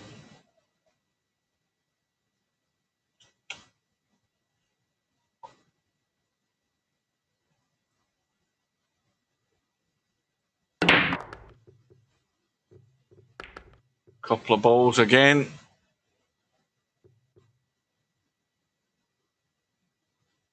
One ball, I think. Did it go? No, it was the 3 that went. The 5 ball went, it gets respotted. Well, again, that is not a great shot because there's a 1-8 combo he's left on. He's also, well, maybe not quite left a bank, but he's left the cut or the billiard onto the 8. Now that was never going to be any way to keep the 1 ball in play. And it could all backfire on Miskin doing that. I think he'd have been far better playing the 1 onto the 8. At least the 1 ball may have stayed there and it'd have had a... Oh, look at this. Hang on a minute. We've got that again. Look at this for a kick. Wow. Brushes the 1, brushes the 8, or the 7, sorry, and in goes the 1. Well, if you're going to ride your luck, when you're playing players like Spectre Dawn, that's the time to do it. Oh, he's got another bump on the 6. Look at him, he's plumbing the 4. Slightly the wrong side, so now the hard work starts. He has to get somewhere on this 5 ball. And he's going to be on it into the side. He's not quite there. And now there's that little doubt in it, but it does cut plainly. Loads of room to cut it. And he's nailed it. Well, got a couple of lucky rolls there. And back all square.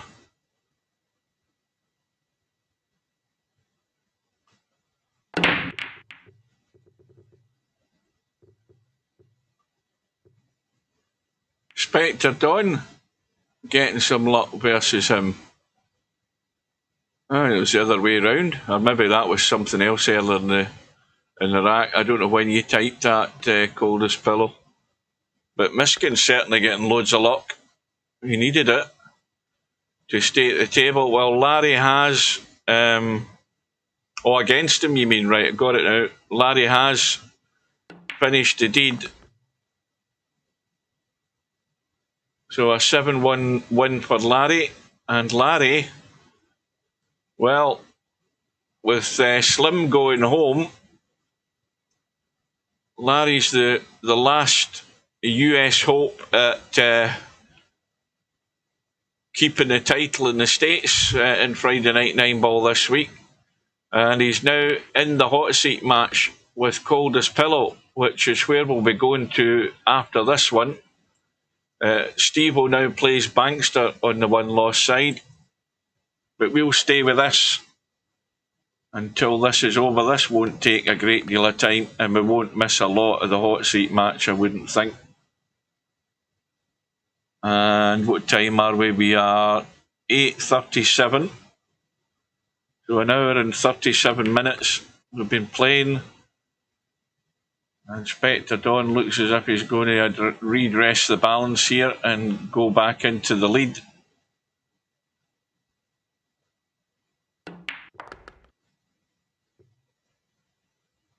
And of course the other thing is that Mark, having gone to the one-loss side, is going to get reasonable enough handicaps in these races to 4, and he can take full advantage of that as well. So he's still a dangerous opponent to bump into. So Spectre Don with the lead and the break, lining up with the window again.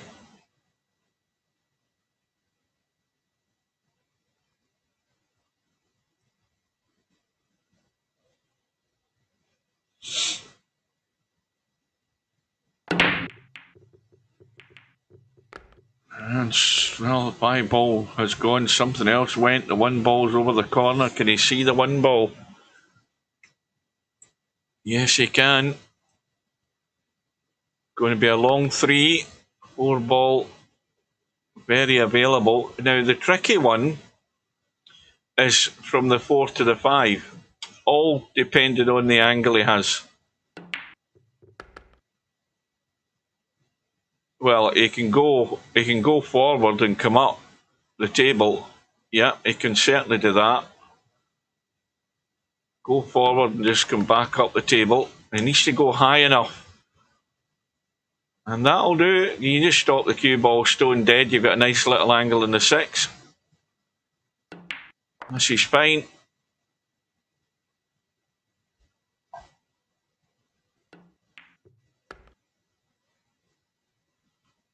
Good to see who playing again. What, Mark? Or Larry? I presume it's Mark you're talking about.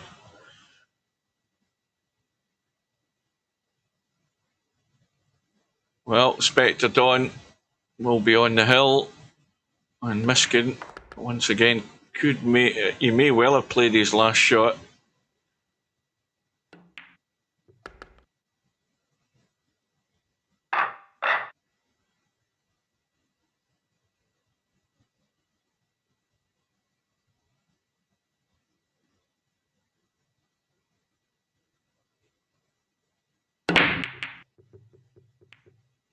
Well, I think this was dry. And, well, Miskin, again, got to get high up the table off this 1 ball, I would think.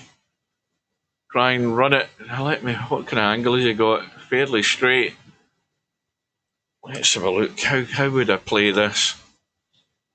Yeah, you can run forward and check it and come right down the table to get on the 2. He's trying to draw into it and hope things happen. Well, it has happened. Drawn into the 3, push the 2 ball in the open. Cut the 2 back across the table for the 3 into the side. Oh dear. Well, that's his last mistake this time. That's the last one in the tournament for him. He's going home now. And itchy nose again. I think Spectre Dawn would have preferred that to come out further so he could take it into the side, just for comfort's sake. Yeah, see, that just left him having to roll through because he was too straight. So, anyway, it shouldn't stop him getting out.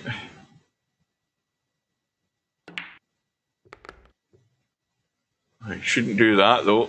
Oh, didn't want to mess with the 8 ball, but he's going to be okay. Loads of room to go on the 6. Nice angle to come across. So,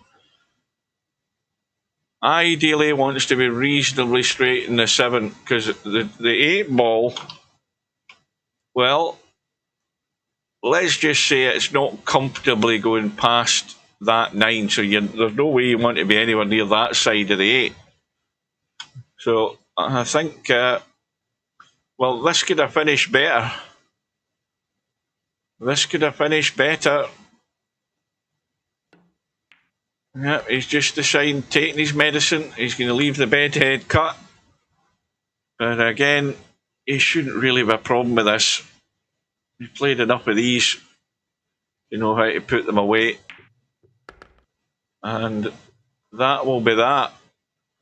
So we'll jump straight into the hot seat match with Larry and Coldest Pillow. Meanwhile, Spectre Dawn marches on. Right, so out of that and straight in. And it's 2-0 at the moment to Coldest Pillow, and ball in hand to try and stretch that to 3. No handicap in this scratch match. Does the 2 go? It does. It's tight, but it does.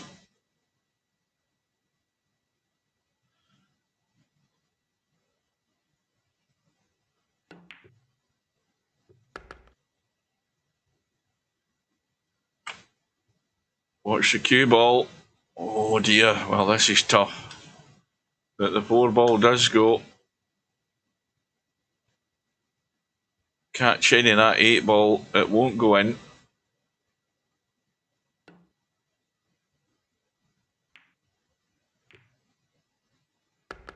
He's nailed it. Another touchy one up into the corner. Well, he's got to think about this cue ball. I think he needs to play this soft and keep the cue ball that side as it is right now. I mean, maybe he can't. I don't think he can do that. No, he can't. He's got to hit it. He's got to go 2 rails, I think. Got to go 2 rails.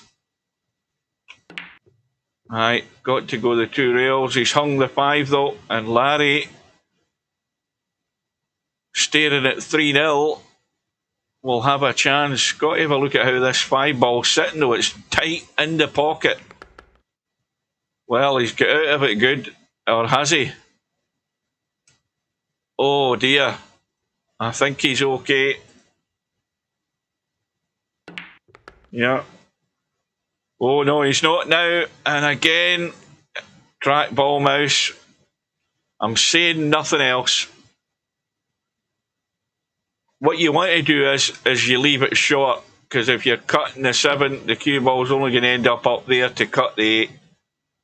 And that was a huge mistake from Larry. And from being back to within 1, he's going to be trailing 3 zip. And self-inflicted damage comes up and bites Larry again.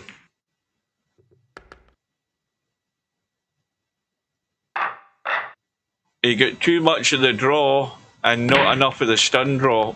That was the problem with that shot.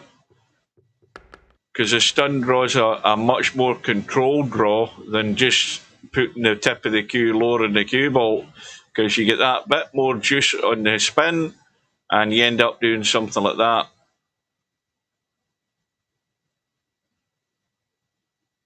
Well, it's going to be hard work for Larry, especially turning down that opportunity to get right back into the match straight away there. He's now going to have to start all over again, provided he gets a chance, that is. This is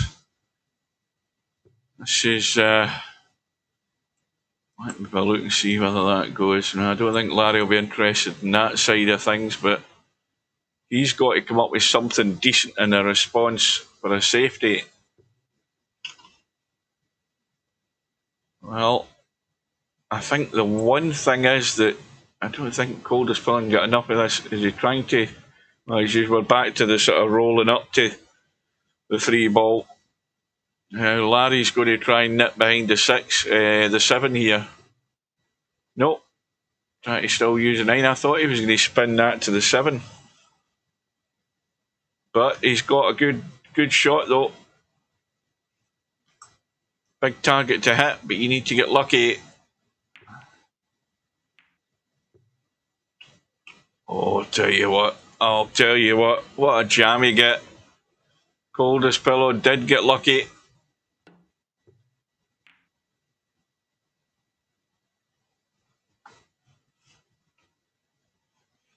Well, if you feather this and avoid the 9, you can certainly get good distance.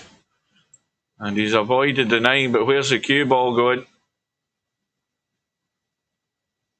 Well, I'll tell you, this is difficult.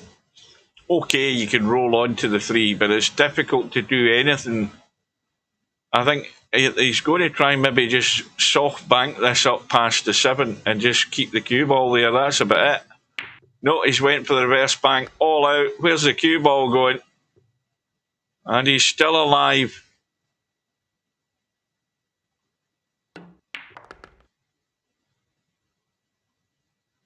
Well, Larry just took the bull by the horns, as I say, and went all out for it. I think, in retrospect, it was easier to play the bank than it was to try and play fiddly safety shots at that sort of distance. So, when you weigh up the pros and cons of it, then Larry took the right choice. So he is off and running. Had a problem with my...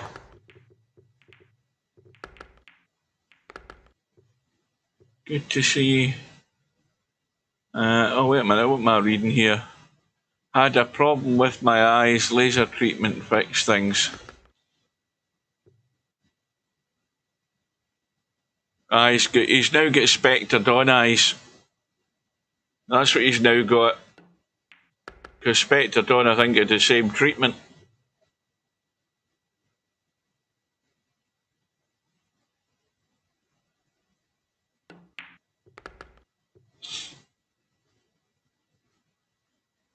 Right. So far, so good, this rack for Larry. So this is just a little killer. Well, he could have done me killing it and coming back a bit. It's just a little bit of a blind one. These are always leaving that little bit of doubt, but he's nailed it right down the heart of the pocket. And trailing by 1. And we'll see the break, and then we'll have a quick look and see what things are happening. Well, there can't be an awful lot happening on the one-loss side. What have we got? We've got Bankster playing Steve-O in a scratch match to 4, and Mark's 2-1 up at the moment.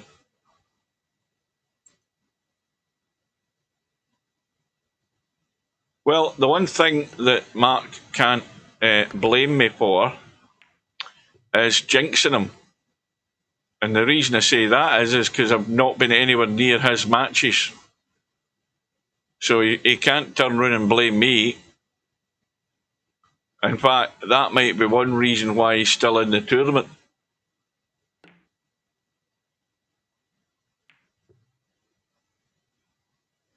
And Larry getting nasty.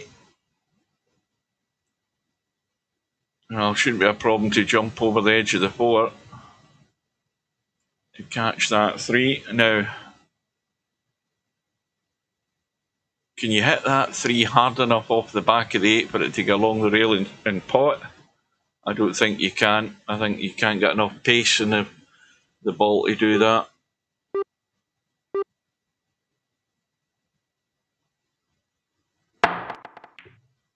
Oh, he's hit it clean. Oh, I think he's come out smelling the roses here. I think he has. And this is fiddly to judge what to do with this. This is dodgy to come up with any sort of decent shot, this 3 ball. No, I wouldn't want to play this. Yeah, he's tried to cross bank. Has it got the legs? Has it got the legs? Has it got the legs? No. Well, the idea was good, but I think it was so difficult to come up with anything resembling a safety shot where that 3 ball was sitting. And Larry gave it a go. But Coldest Pillow can restore at least a 2-rack lead here. Everything wide open. It shouldn't really be a problem.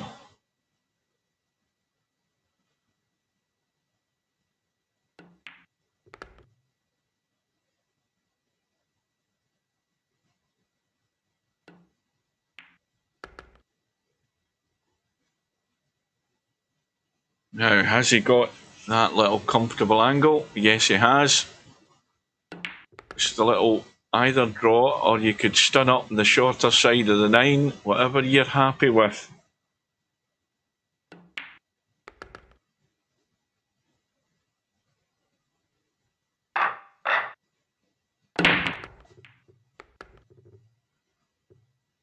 Well, another successful break. Is that 2 ball coming into play? Oh no, it isn't. He can pot the 1. The 3 ball goes past the 4, no problem. But you don't want to be nailed to the rail. He's still fine. He's nailed himself to the rail for the 2nd time. But again, 6 ball wide open, nothing to worry about. So, Coldest Pillow has got himself in a roll.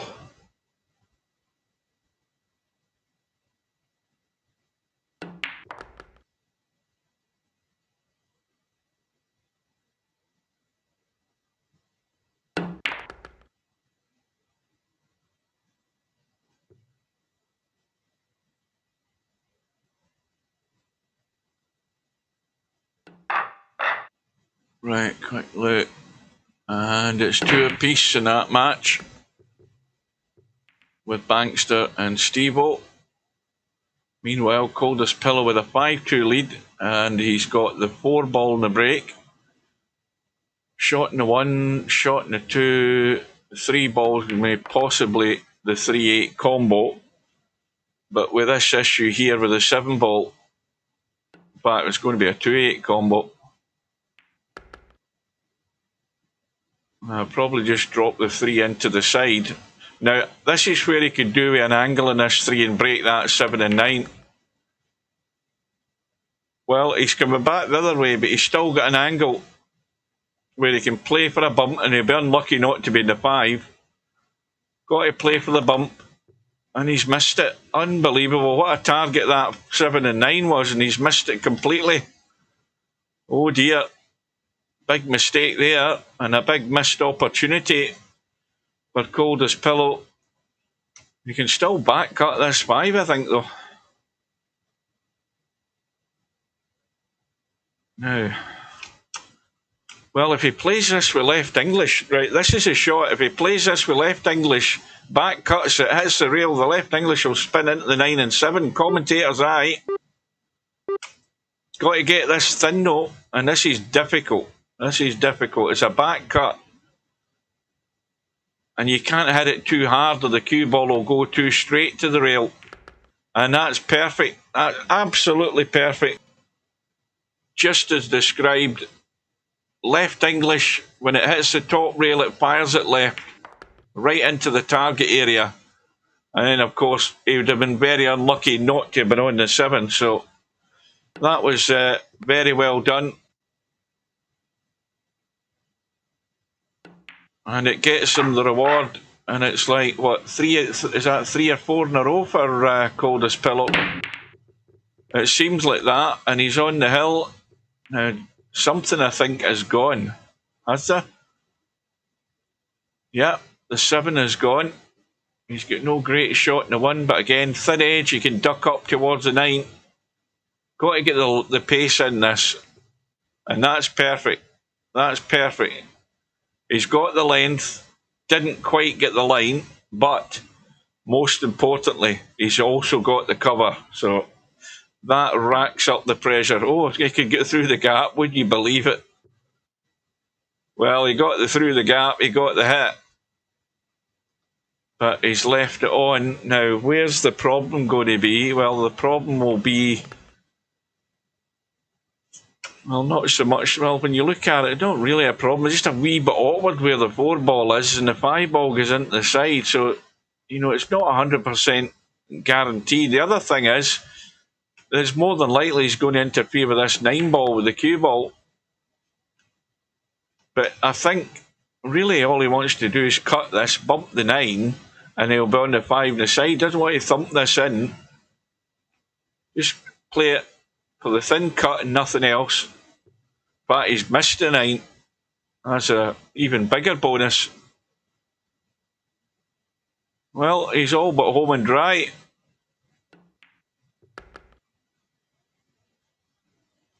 So Larry will move over to the semi-final spot. Meanwhile, Bankster has sent Mark home for the night.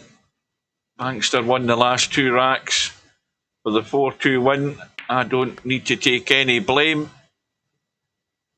because I never saw him play tonight. But Coldest Pillow has sent Larry over to the 1-loss side with, in the end, a comfortable 7-2 win when you look at it. So now all the action is over on the 1-loss side, and it's going to be Bankster against Spectre Dawn. Larry will move over when this refreshes, which it has done. Coldest Pillow can go and have a coffee.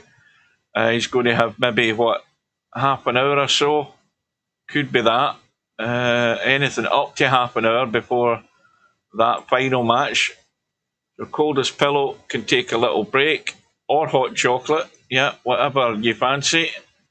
And he can let these guys battle it out. So no doubt Bankster, who is the most dangerous guy with a handicap, remember, he's going to be possibly getting something, not an awful lot, against Spectre Dawn. I think he might be getting something like the 8 ball or the 7 ball at best, but I wouldn't think he'll get much more in this race to 4. In fact, he might end up getting nothing because I think Bankster's rating has gone up a fair wee bit in recent times.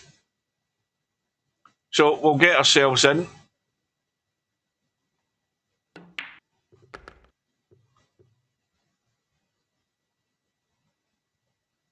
I think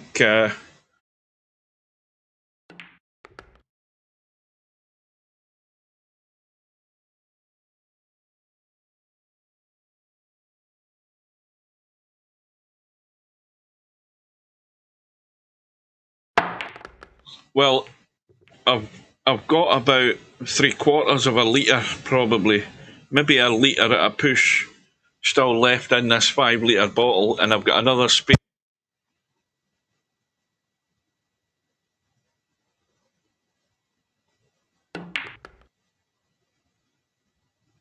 Just disconnected my mic there. So I've got a spare 5-litre bottle downstairs, so I'm good to go for another week or so.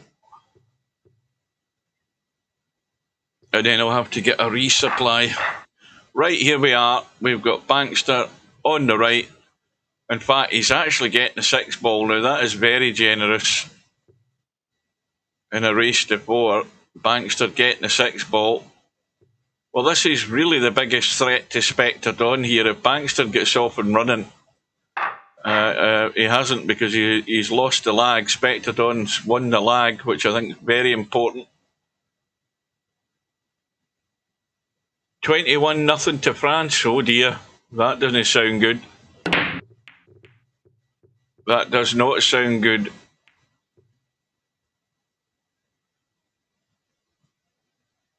Well, Spectre Dawn for once has come up dry, but he's also left nothing on. Now Bankster, no, this is, I don't know, he's not lining up to jump this, because this is one of these awkward distances and the cue ball could end up going off the table.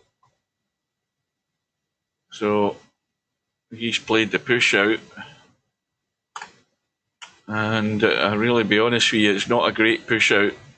He really needed to get that to the rail, because this cuts on, and there's no way he can't be on the 2 ball. So, well, more evidence of poor shots execution. I mean, the idea was right, but he had to get the cue ball to the rail. He had to get it nailed there rather than here, and left the cut on.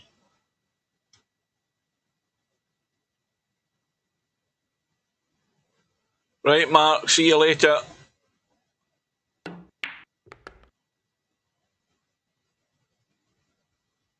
Right, my bum's getting sore. I need to shift myself about in the seat. Well, how much is that mistake going to cost Bankster? It could be huge. You know, I mean, he just might never get a shot again. That's how bad it can be. And all because he just was 3 inches short of the rail with that cue ball and leaving the cut on.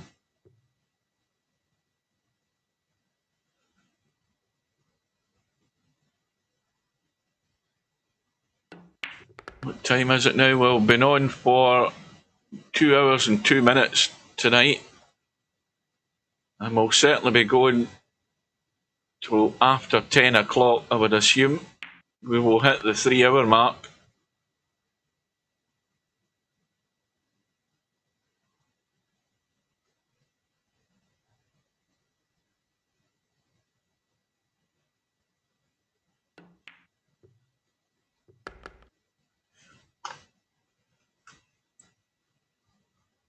That 9-ball's tight. It's frozen, I think.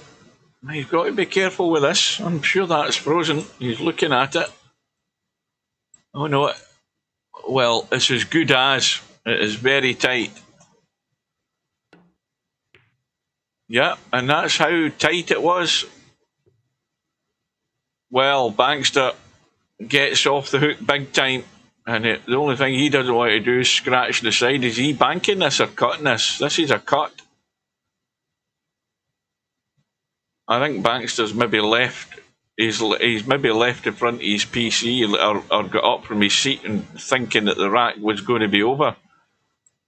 Because there's no sign of life in him at the moment. Yeah, I think he's surprised he's back at the table. There you go. Well, that 9-ball, it wasn't 100% frozen to the rail, but it was as good as. And it still casts that doubt in the player's mind when they come to actually address it and play it. And Spectre Dawn committed the cardinal sin. He pushed it straight to the rail, which brought it straight off the rail. Now, somebody's going to have to remind me who that is. Good evening to Dave Monroe, who provided you're a Virtual Pool 4 player. You may well have been here before and told us who you are, but my memory doesn't last longer than 5 minutes. But you're welcome. Well, this is a one-loss side match. We've already got our first finalist tonight. That is Cold as Pillow. And these two guys are battling it out to see who plays Larry in the semi-final. And right now, Bankster looks a strong favourite. Well, just to roll the 6, and he'll be 2-0 up.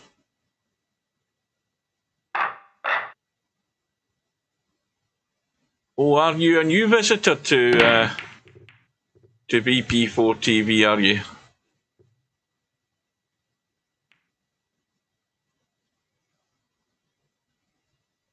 Well, we'll always welcome new visitors. So, Baxter's break, no shot. Spectre Dawn plays the push out. Well, be honest with you, I'd probably give this back. I don't think there's many places you can duck and hide with this cue ball. I would give it back.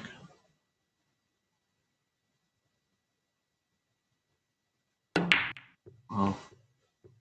Baxter, he clearly tried to nudge that 7 ball in.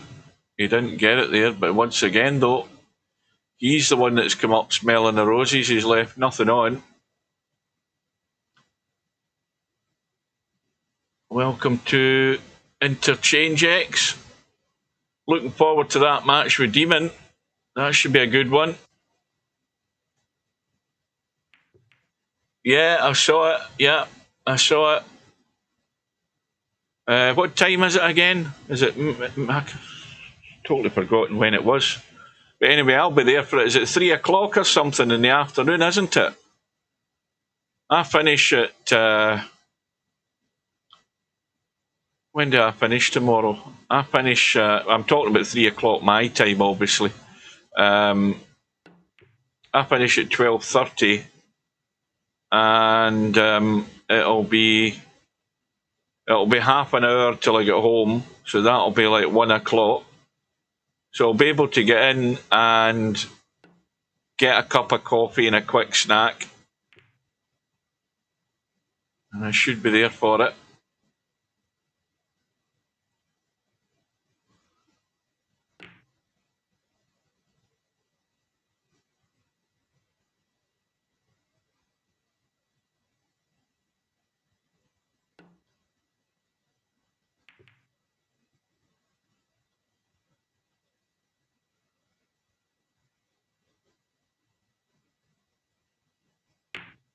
Spectre Dawn playing the double kiss to get distance on the cue ball.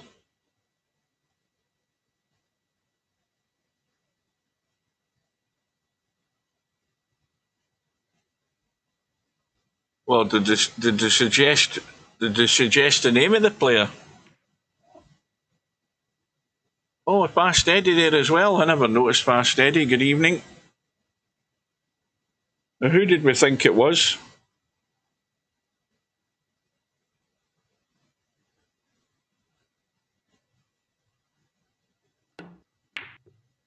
No, there was nobody there because the football was on. Or I would have been there, but I had to watch the football.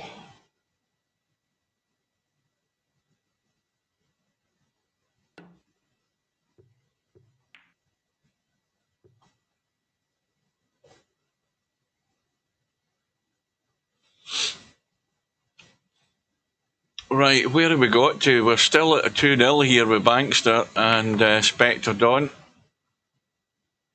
Bankster with a big check in the cue ball. Now he's going to have to work a wee bit of magic here to do anything with this 3 ball.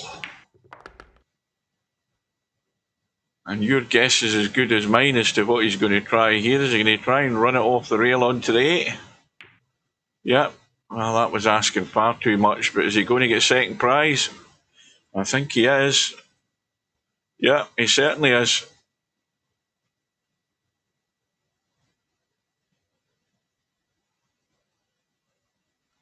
Well, that'd be easy to suss out, wouldn't it? All you need to do is just type some Swedish in the chat and ask Demon a question and see if he gets an answer. That would be one easy way. Yeah, that'd be one very easy way to just type something like that in the lobby in Swedish, addressed to Demon, and see what the reply is.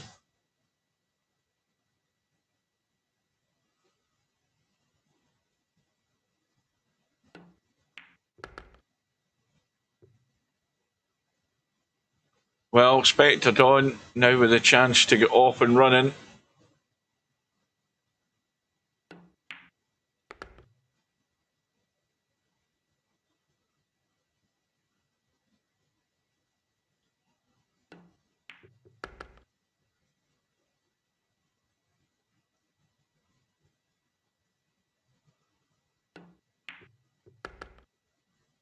Well, how much is this going to cost Bankster this time?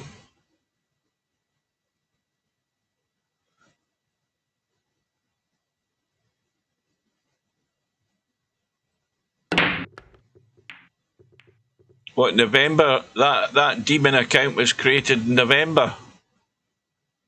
Is that what we're saying? Well, that makes it very strong odds, doesn't it? Very likely odds, where all he's doing is showing up when it's time to play and then disappear. Yeah. It makes it very strong odds, but until it all comes out in the wash again, you just have to leave it be. Not that it makes any bloody difference.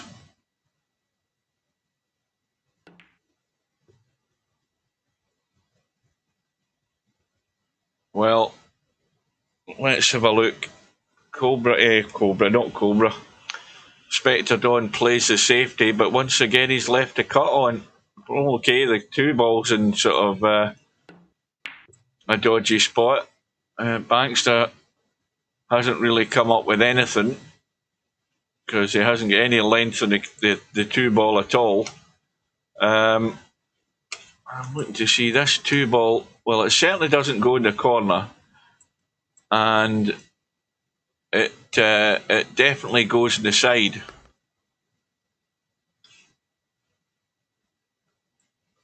And no, it doesn't go in the corner. I'm sure it doesn't. He's trying to cover. Well, it just hasn't got the weight of shot at all. That's not a great safety from Spectre Dawn.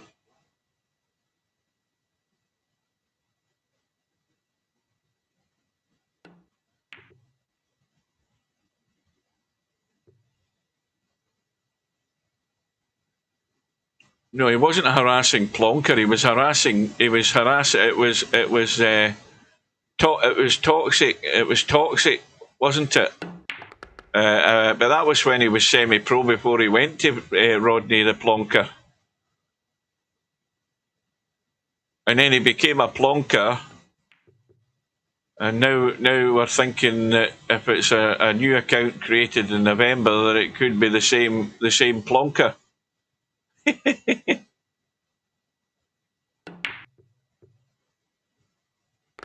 Well, the double bank comes to the rescue for Bankster. He still ain't home and dry in this rack yet. Big shot in the 4 to get on to the 6.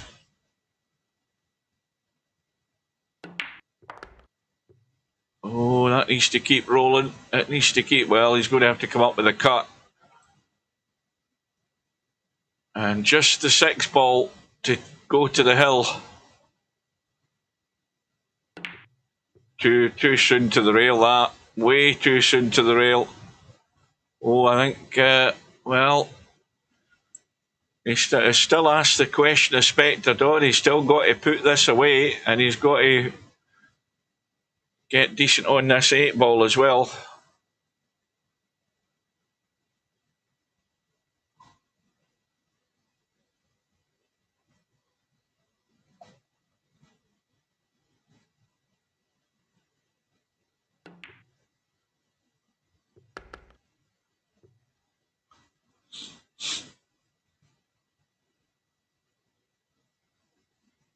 Well, here's the bit that puzzles me, right? He comes out and he then tells us on his video that, yes, I am Rodney, you plonker, right? He then refuses when I says to him, well, why not just go back to semi-pro? He refuses to change it back to semi-pro. So my question is then why the hell would you change it to Demon or create a new account? That's my question. Why would you go into that? You're back to the same sort of attempted deception that you had before when you were a plonker. And I'll put it this way, you're an even bigger plonker if you're doing the same bloody thing. Not that it matters. Nobody really cares, to be honest with you.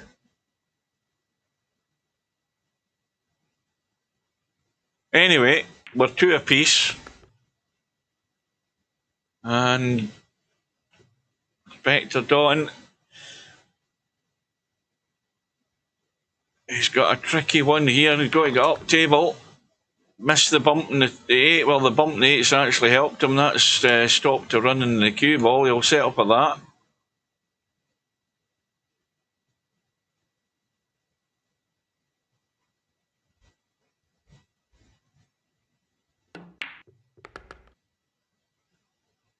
Got to get off the rail.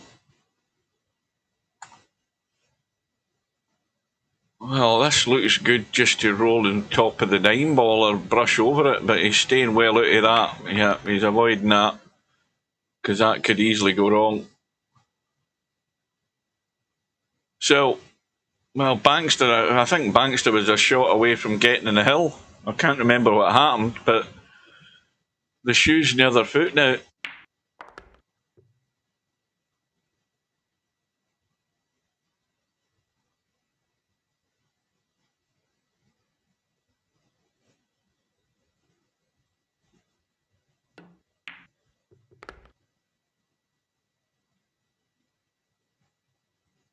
Oh, look who's arrived in the room.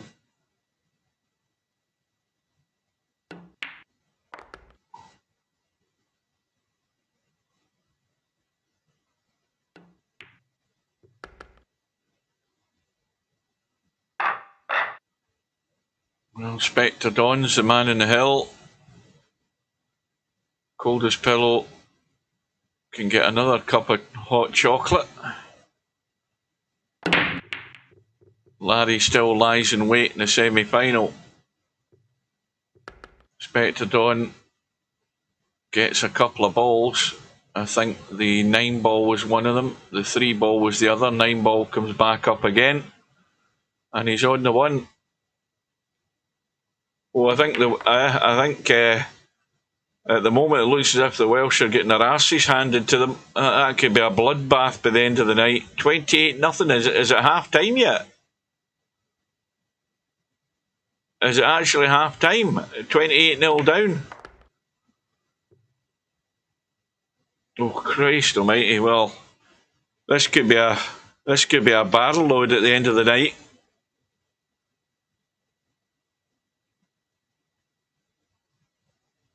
It's not looking good. Let's just put it that way.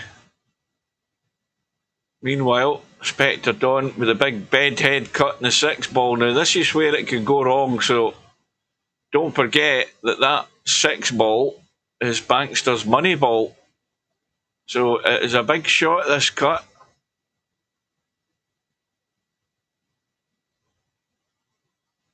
Difference between, well, he's still got to get on the 7. It's not just the fact that he still has to pot the 6. Still got to get good in the 7. But if he hangs a 6 ball, we're definitely hill. Unless he hooks the cue ball somewhere. Well, that 6 ball was never missing, but look at what he's left himself in the 7. It still ain't over yet. But he looks odds on to be banking this up past the 8 ball.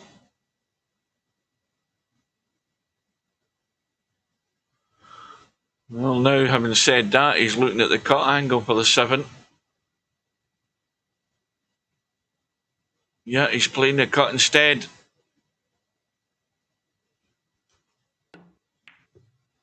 And he's nailed it.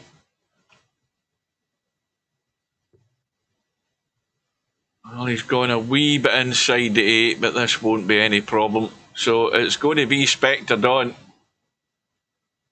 Unless he has a disaster here, but this has got so much leeway and a wide margin of error to pot this 8.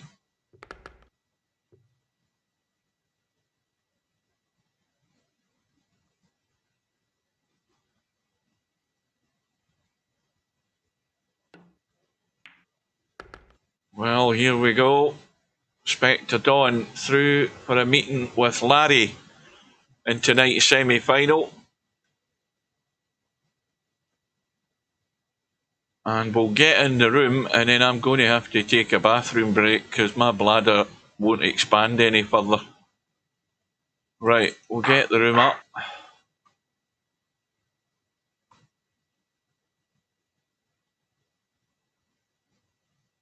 and I'll be back in a minute.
Right, I'm back.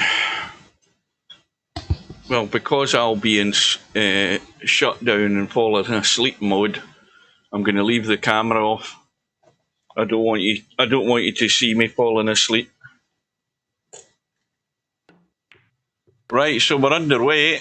What have we got? We've got Larry getting last two again. Again, that doesn't make any difference. It just means the racks will be over quicker. So the combo for Spectre Dawn gives him a quick lead.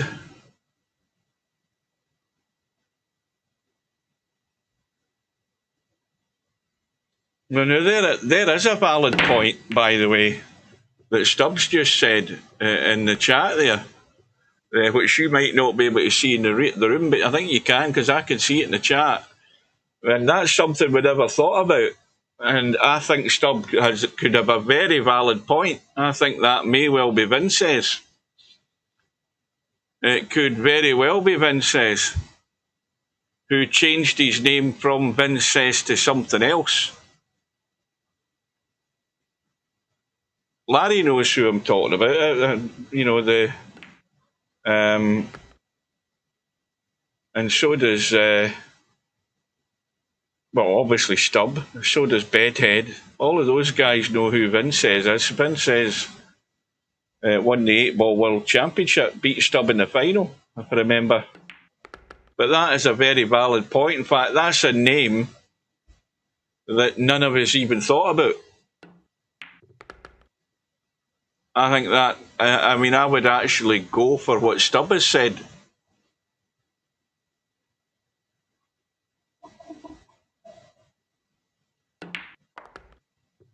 Good evening to Blind Hog. Now, is Blind Hog going to actually stay here for longer than 30 seconds before he goes out and jumps into the bloody room?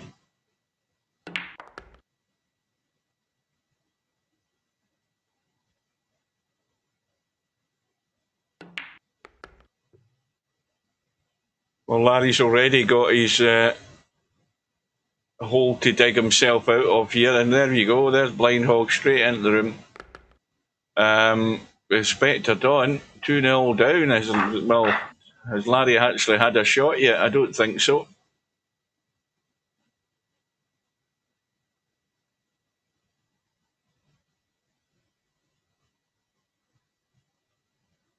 "27 seconds. This looks as if it might be dry. I didn't quite hear anything going in. And Larry has to give an immediate response here. Now, he's got to just run forward into that gap, cut the two, And have a shot in the 3.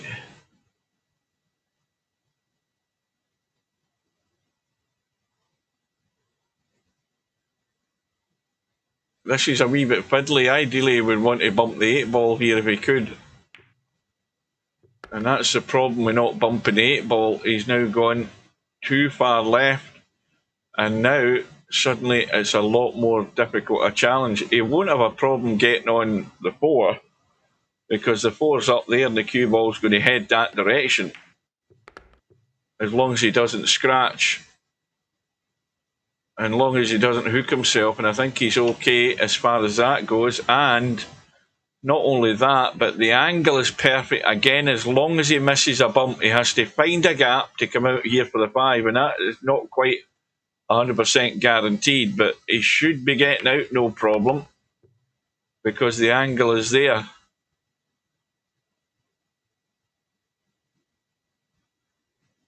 Well, any other occasion you would say Larry should be out.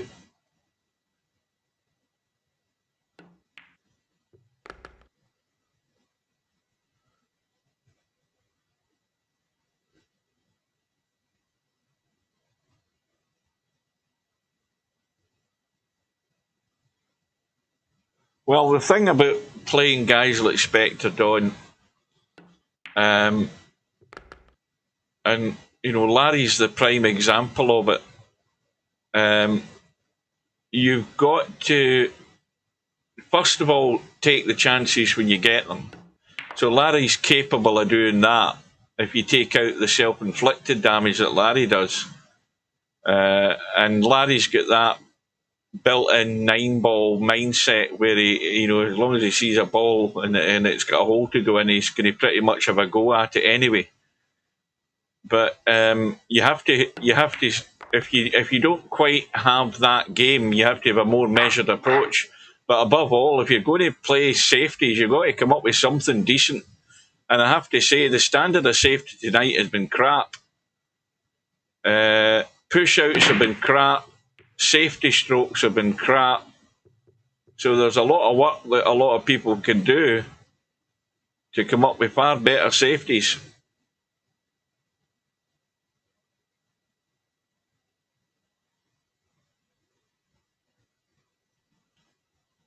Who beat Spectre? Stubb beat Spectre, and Stubb wasn't in the tournament. That's how bad Spectre was.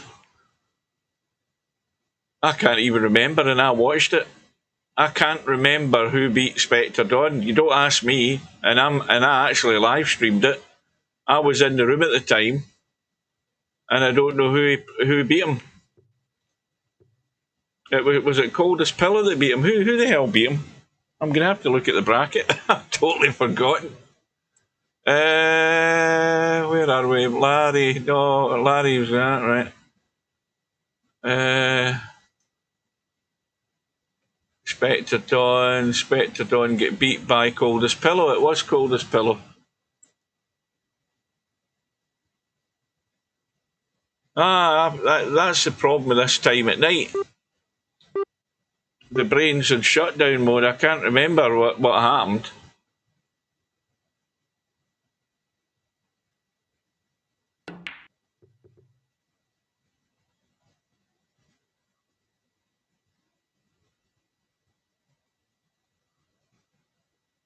Well, Larry's got to come up with something decent here. Got to come up with something decent.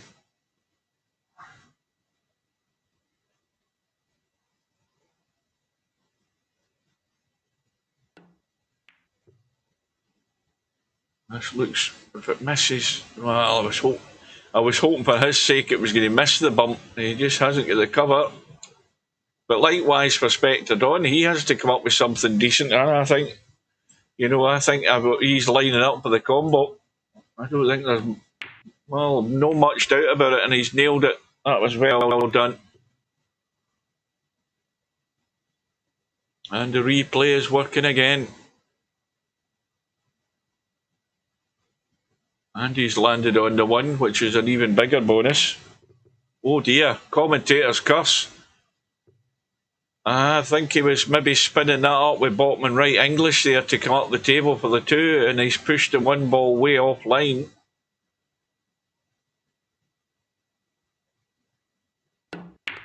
So, an unexpected opportunity here for Larry.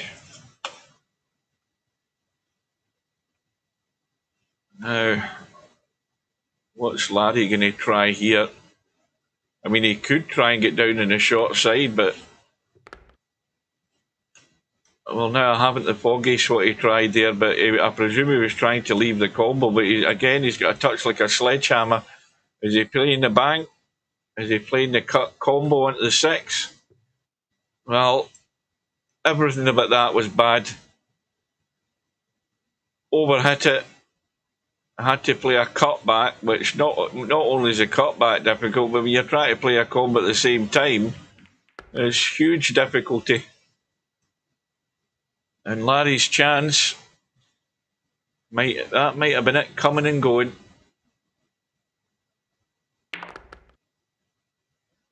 Oh, hang on a minute though. That ain't worked out very well, has it?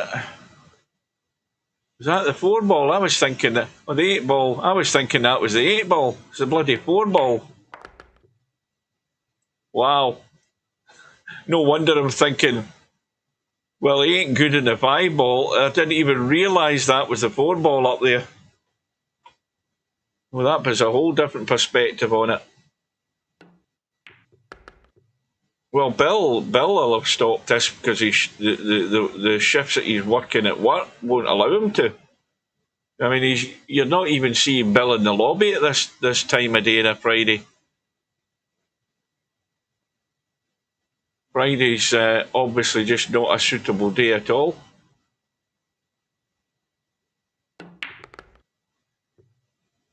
Did he?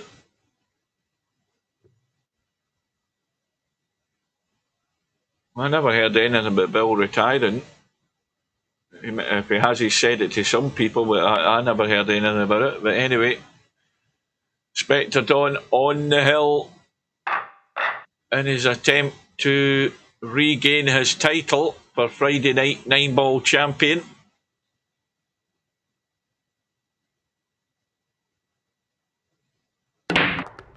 No, I think the way to rephrase that, Blind Hog, is he shot a lot better than what he did in his first round match. That's the way to describe that. I mean, anybody, if you'd played as bad as Bill played in his first match, anybody was going to play good. You have to define that by saying he played a lot better than what he did in his first match, because he was shit. I mean, he was missing pots by a diamond. He was so far off track. He just looked like a complete newbie to VP4. He was so bad. But he did put in a much more solid performance in his one loss side match. A vast improvement it was. And meanwhile, Spectre Don is trying to put Larry to the sword here, and he's not far away from doing it. Problem is, again, the angle in the 5 and interference with the 6.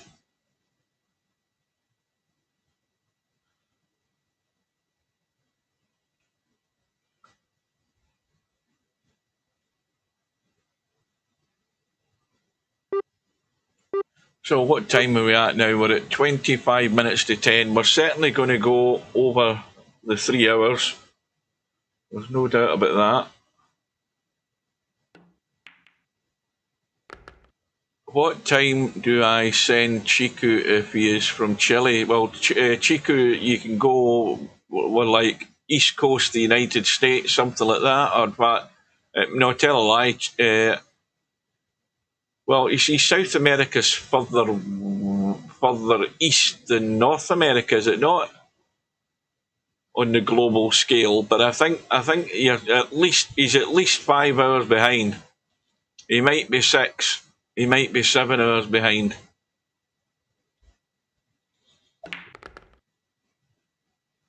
So it might be better if he's around. He's like 5 hours behind, is he?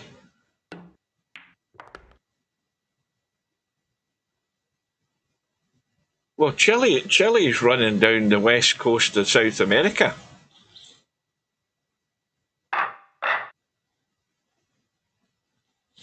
Anyway, Larry survives. I don't know what happened there, but Larry's pinched another rack again. I'm too busy looking at the chat.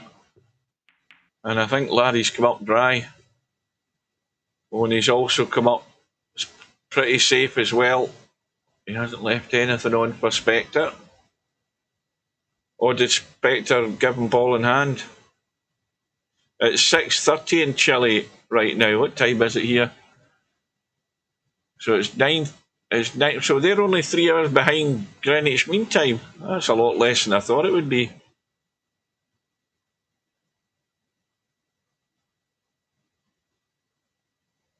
Ah, he never got to a rail, right. Now, what's Larry trying to conjure up here? He can only see barely half of the one ball. Yeah. Well, the only thing he hasn't got is the length in the cue ball. If that had run another 2 feet, he was having Spectre on in big trouble there.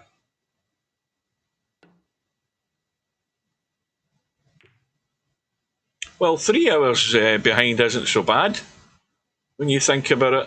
I mean, it could have been a lot worse. I thought it was a much bigger time zone difference. But like I said, when you look at how South America attaches itself to North America, South America's further east, which narrows down the time zone differences. That's why, Los Angeles is a lot further west on the globe, and therefore a lot further west in the time zones. That's why it's 8 hours behind.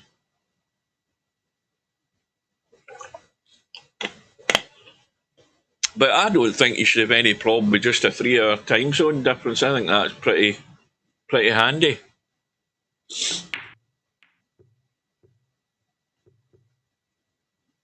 Well, I'm not quite certain what Larry was trying there, but the 8 ball almost went in.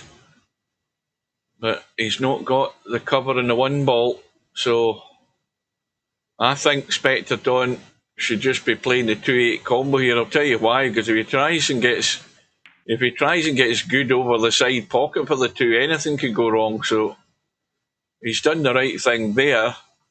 And as long as the 2 ball stays handy, he can come around the back of the 3 for the 3 in the same pocket. And that will be the plan. And then the big test is having a comfortable angle to get up for the 4. So this is going to need a wee bit of power. Needs a good bit of weight in the cue ball to get it running. Well, this is going to be no good. He's going to be on top of the 4. That's terrible. Well, he didn't really commit himself either way when you look at that shot. But he's looking for the feather edge, and the 6, 7, and 5 is cover. He's got it way too thick. Yeah, and Larry is not going to turn his nose down at the bank. He's going to go all out for it. Yeah, there's no point in looking for safety here, I don't think, in Larry's eyes. He's just going to go all out for this. He's nailed it. Now, how's his luck in the 5? It ain't good. It needs to come down past the 6, which it hasn't. Well, what can you try and manufacture? Well, you could try and play a bank up and down in the 7. You could try a thin cut in the 5 on the right side. Nothing is easy, but that bank on the 7 looks a good line to the first diamond. But Larry's not interested, and he's overcut it. Would you believe it? Now, has it gone far enough? No, well, it's in scratch territory, put it that. And the other problem is it's right nailed into the jaw. So this is by no means any certainty that this is going to turn out good. There's no certainty about this at all. Yeah, I never said anything to jinx anybody, but, you know, Spectre Don's not convinced he's going to come out good with this either. That's why he's giving it some serious thought. He's double-checking the angle. Yes, you can cut that in, but it's got a scratch written all over it. He's trying to avoid that. He's avoided it big time. He's going to be good in the 6. And at the risk of cursing him, it is all over. That was a good shot.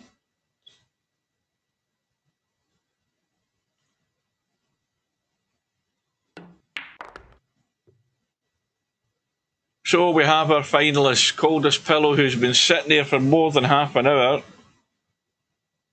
Hopefully he's still fully focused. He'll need to be. But is Coldest Pillow going to complete the double on Spectre Dawn? He's going to have to, obviously, to win it this week. But Spectre Dawn had that done to him last week against One Pocket Slim. One Pocket Slim sent him to the one-loss side and beat him again in the final. So Coldest Pillow is going to have to repeat One Pocket Slim's achievement last week. So we have, what's going on here? We've got somebody falling asleep in that room. We've got the cowboy in the 10-footer with the 2 guys that usually play in it. That's Stefan and Casino Jim. And, that's the wrong room I'm trying to get back into. That's the one I want to get in. So here we go. We have tonight's final, a race to 9 between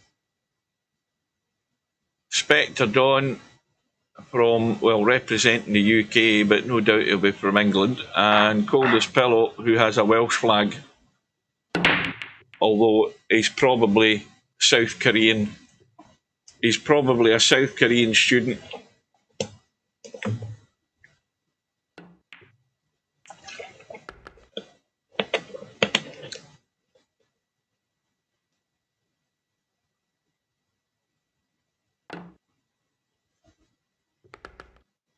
Right.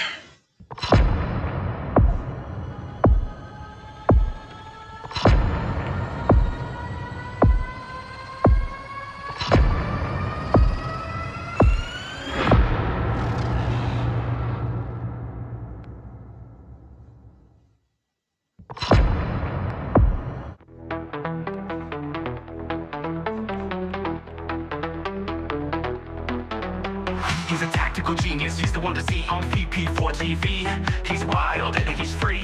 Eyeball doctor, we're here to you and me. With his cunning moves, he's rocking endlessly.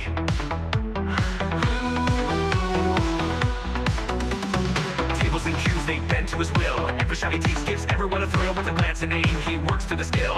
In the ball, lights from the chill. Tables and cues, they bend to his will. Every shot he takes gives everyone a thrill. With a glance and aim, he works to the skill. In the ball, lights from the chill. Tactical genius with every play, making magic happen every single day. In the world of billiards, he knows the way, taking every shot with prayers we say. Rack him up, he steps to the ground. Crowds gather round without a sound. With a twisted stroke, his fame is profound. Every victory makes a heart's pound. From the corner bank to the perfect cut, he wins the game without a single strut. Chalk it up, just a fortune of luck. But skill like his, it never gets stuck. On VP4TV, he's the showstopper. 9ball.com's the king, no one can top her. Watch him play and you'll be a hopper. Now, I should quickly point out that little video is actually out of date because it still shows me doing Twitch, which I no longer do, and you all know that now. So we're still waiting on Spectre Dawn arriving, and no sooner have I said that than he's arrived. Coldest Pillow on the right-hand side. And what the hell happened there? Did you guys see that? I don't know what the hell happened there. Well, that was a weird lag, if ever I've seen one.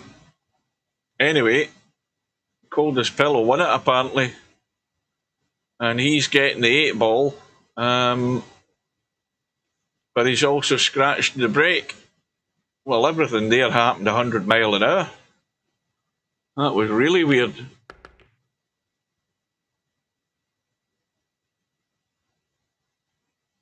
Well, this would not be the start you would want in your pursuit of 2 back-to-back victories over Spectre Dawn. Not what you need.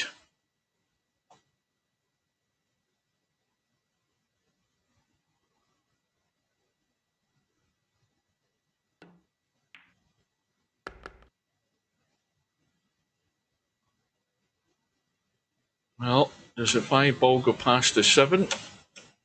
The answer to that is yes, it does. But he's coming down the short side to open it out.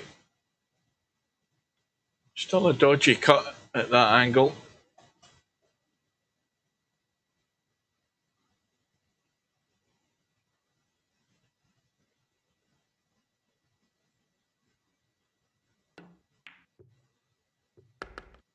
And the pace is good. The line is good. The angle's good. Little stun down.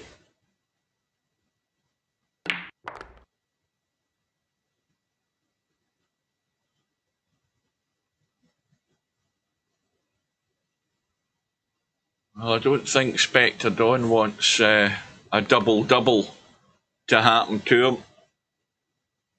Beaten twice by the same player last week. One pocket slim, and he doesn't want Coldest Pillow to be going down that avenue. He wants to send him home with his tail between his legs. Be in his rightful spot at the end of the night, regaining his title as Friday Night 9 ball. This is tight again, this 9 ball. Not as tight as the one that he missed earlier, but he's off the mark.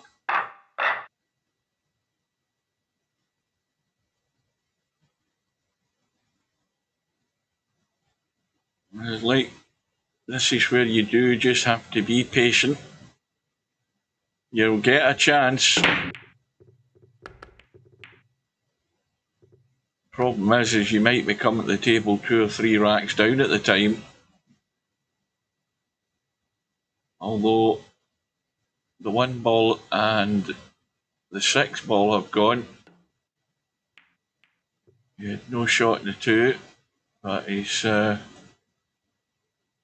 up with a decent safety this time.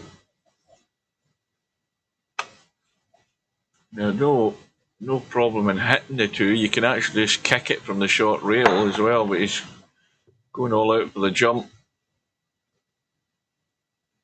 Well, that thin cuts. You'll come down this end of the table and you'll have a shot in the 3.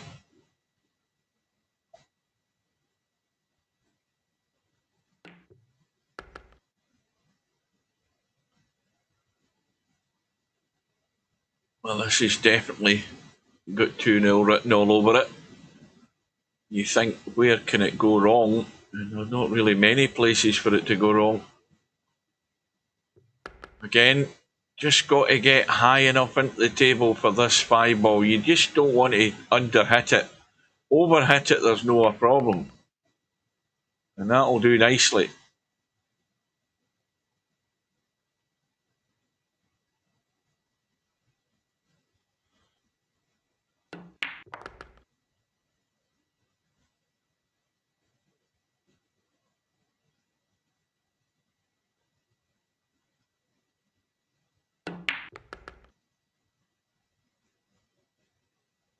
So, scratches can be costly.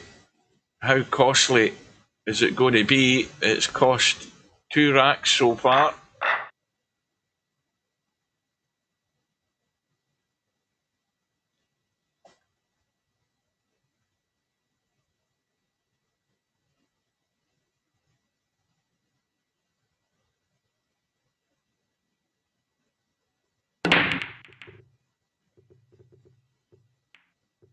That might be dry. Oh, and this is finished awkward again. There's room, I think, to play a jump. The problem is the 7 ball is sort of neither here nor there. The 1 ball is tight to go past that 7 ball clean, so there's nothing particularly good about this shot. I think it's too close to jump and keep that cue ball on the table and probably risk of jumping over the one, so you just give it a smack. And that's what happens when you give it a smack. You might get a lucky roll. He's got the fluke. Like, how often do I say this about the fluke? It doesn't matter about the fluke. It's what you make from it that matters. Now, straight away, he's hit that far too thick. He's hit the 5 ball too thick. And this needs to be wafer thin, this 3 ball.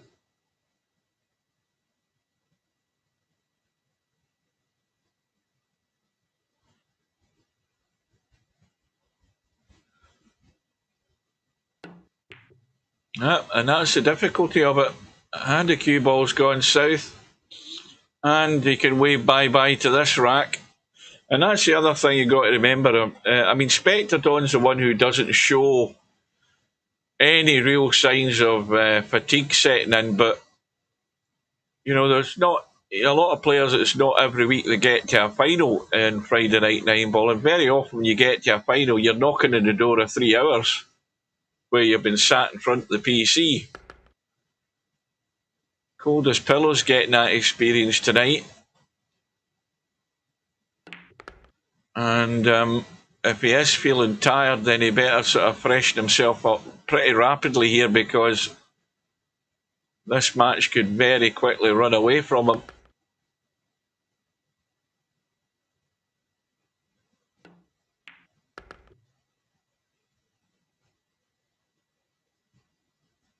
Well, this is the one where it, in theory, could go wrong. When he's going a tight angle, that way it takes the scratch up in the top left-hand corner at the equation. And he'll be home and dry.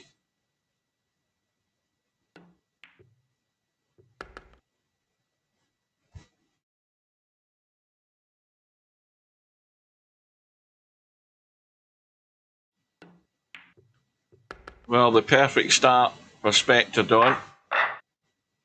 3-0.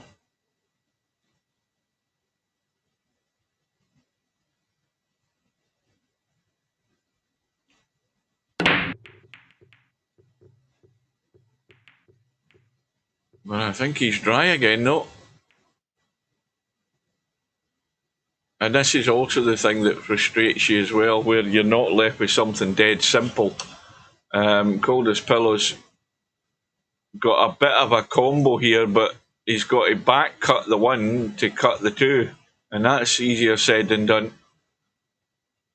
There is a gap that gives you room to be able to manufacture that shot, but he's looking for something more of a safety, but he's just buried a hole for himself there. He's just dug a hole, and he's now going to be jumping straight into it here because he's going to be nailed. Well, that's still not a great shot. I mean, yes, he's got cover, but that cue ball should have been stuck in the 2. But anyway, that's being maybe overcritical. But you really got to nail them to these balls. You give any sort of room for a lot of these guys will jump over the edge of them. So now, Coldest Pillow is coming up with plan B. His plan B is there's no point in trying to attempt to get to the 1. The easier option was to try and tie something up, which he's done.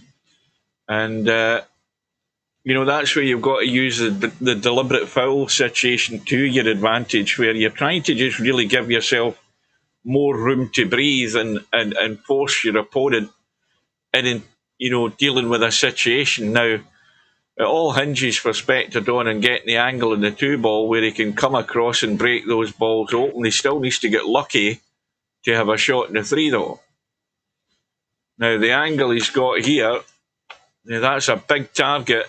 He could have done with a bit more angle, as a matter of fact, but I think he can still work with it. He's maybe going to have to spin it up a wee bit. Yeah. Well, Coldest Pillow will be glad of that, because Spectre Dawn hasn't come out good in the 3. And he will at least come back to the table.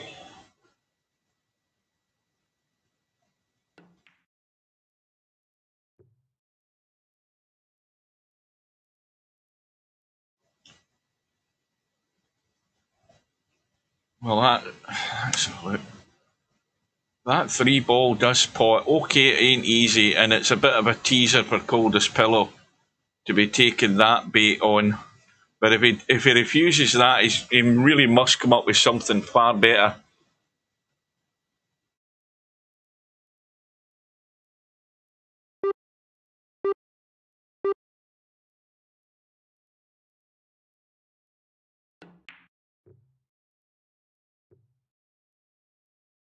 That ain't it. If it don't rain but it pours. And I think we all could hear the sigh coming through the ether from Coldest Pillow there. The big sigh as he saw where that cue ball was going.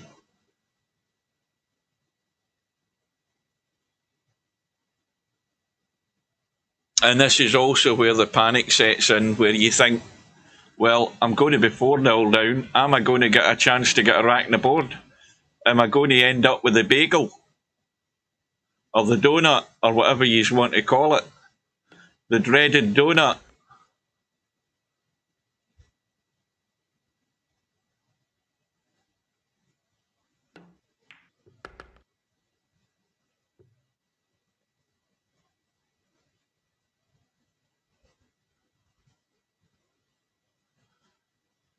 Well, he's a wee tad short in this 7-ball. Just a wee tad short. Giving it due care and attention. And again, going the 2-rail route, which guarantees he's over left side for the 8. And nothing to do but, well, stun it in and just hold the cue ball. Stop going him nailed to the rail. I mean, just stun it in and hold it.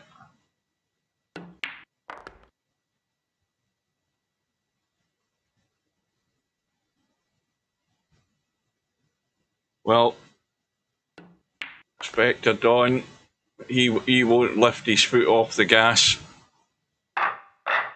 If he's anything like me, he's just want to get to bed. It's now knocking on the door of 3 hours. It's 21:58 on my phone. And also on screen. So rack number 5, a ball has gone in. And that little nudge by the 8 on the 1 ball just brings it right into play. And the 4 and 5 have gone, and it's 5-0.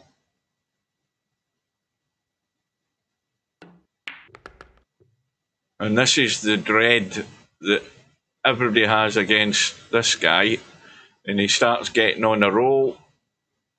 And the table ends up like this. Just mark it down. And get ready for the next one.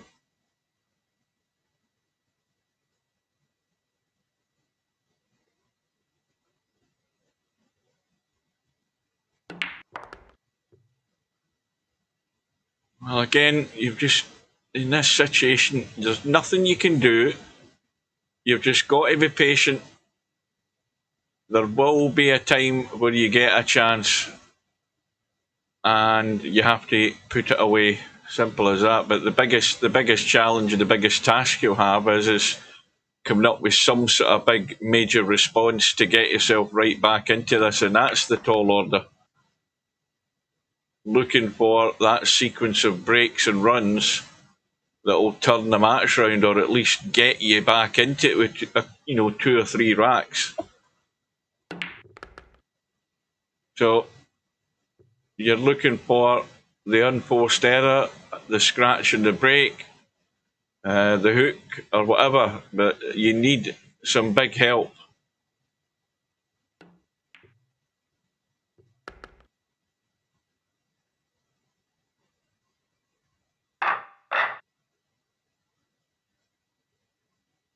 So no change with Spectre Dawn's set up. He lines up with the window. And we're into rack number 6. Well, they broke well. but it's dry. But again, poor old Coldest Pillow ain't getting a roll here. He's not getting a shot. And it's a bit fiddly here. It's a bit fiddly to play the safety because the 7-ball is encroaching in too close to try and push the one away.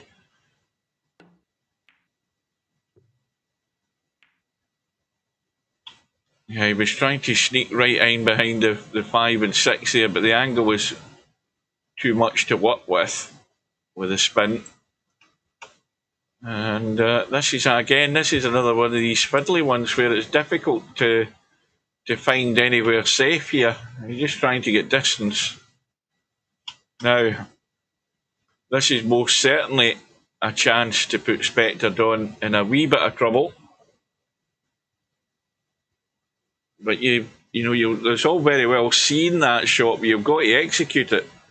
Well, in fact, he's gone all out for the pot. I didn't think he'd enough room. Then again, I'm half asleep and I can't really see what's happening here. Oh, good evening to Big E, formerly Big E of Virtual Pool 3. Long time no see. Well, at least you arrived for the final.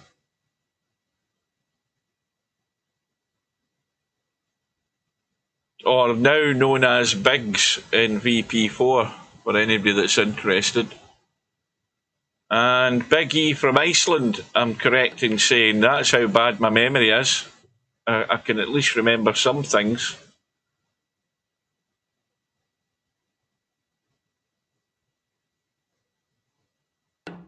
He's a geezer from the Geezers. That's who he is.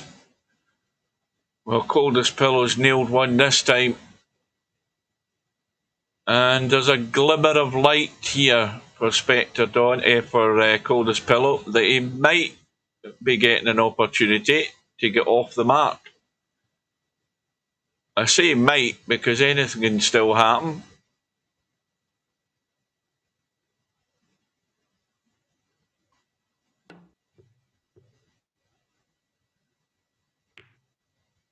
Well, here's his chance to do that very thing. He's got ball in hand and he must get the angle straight away on this 6-ball. Does not want to be straight. He wants to have the cue ball running out into the table for the 7.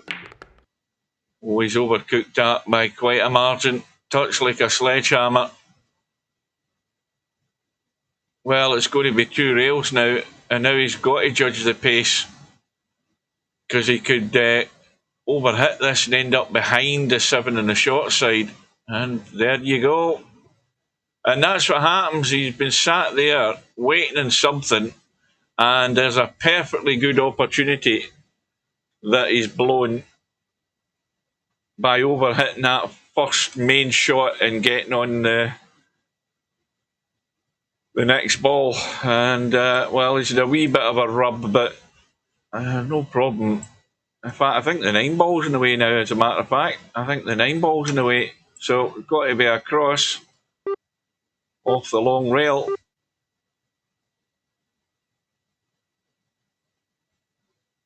Well, look at that for a touch. That little touch around the jaws just nips the edge of the 6. And then it goes. Well, the question has to be asked. Is that Coldest Pillow's... Well, hang on a minute though. Where's the cue ball going? Where's the cue ball going? Well, goodness me. Not often you get 2 chances in a rack against Spectre Dawn, but Coldest Pillow has left out a huge sigh of relief there. He's got rid of it. He's got off the mark. And he's got a chance to try and turn it, but he ain't got any joy.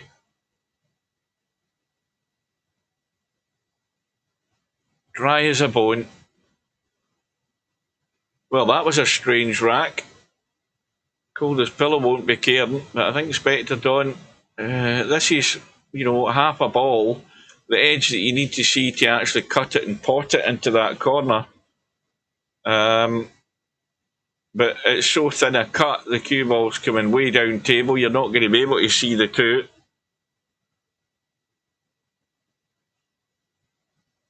I don't know what he's trying here. I'm assuming he's looking at how much of this one ball to take to maybe try and escape from it, but the odds are that you're sending it towards the pocket anyway.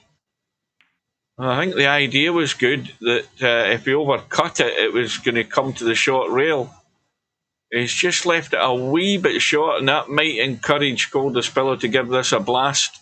I think if you're 5-1 down, you might as well try and get this thin. He's got it. It needs to roll, though. It needs to roll. And that's the other problem you get. The frustrating thing is you're never getting good in that next ball. He's got to dig himself out another hole here. Now, if the line of this cue ball goes right, he might knock the 9 ball in. No, he's put spin on it. And, well, at least he hasn't left the pot. He can't cut it. But he can certainly spread the distance between these two balls. Well, that's another terrible safety. I mean, I think he get really lucky there, the fact that he's bumped the 8 ball with that too, but that was terrible. And that's even worse. I don't know what Coldespillo saw there, but I think he can consider himself lucky that he never left a pot on, although he'll be regretting it now that he's been nailed. But I think things are going downhill a little bit here. I think the fatigue is beginning to show its ugly head. I think I've got my second wind, because I've been going downhill for the last hour and a half, but I think I'll get my second wind, which I don't really want. I want to go to bed and fall asleep immediately. So we're now 3 hours and 8 minutes into the tournament tonight, even though we only had 9 in it. We had half the field, and we're still here.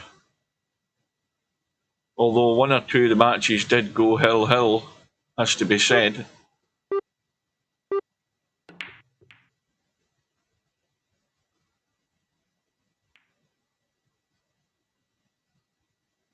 Oh dear, it's getting worse for Coldespillo. Everything that can go wrong is going wrong at the wrong time as well.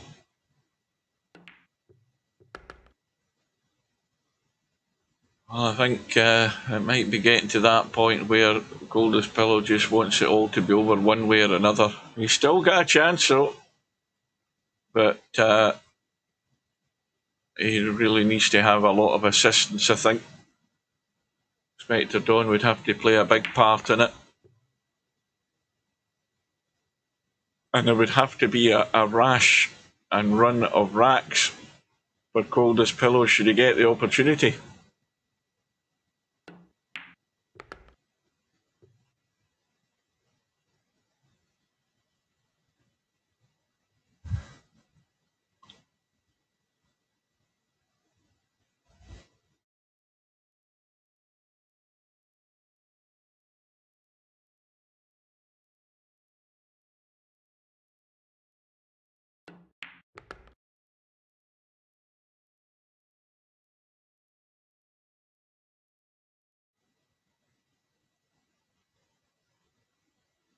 This is another testy one.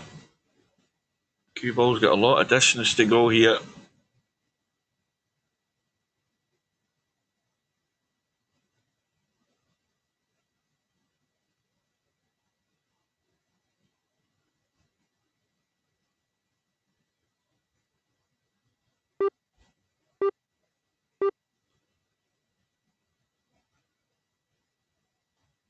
Well, this looks very much like 3 rails, or possibly 4, to go on that 7. 1, 2, and it will be 4, 3, 4. And very well done. And the rest is history. And Biggs has arrived in the room. Biggie.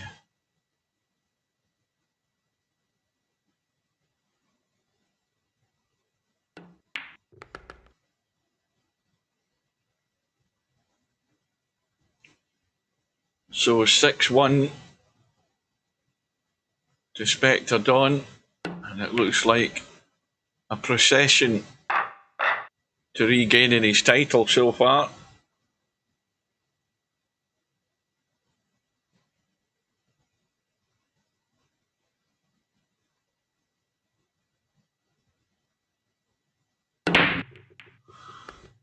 And the ball on the side.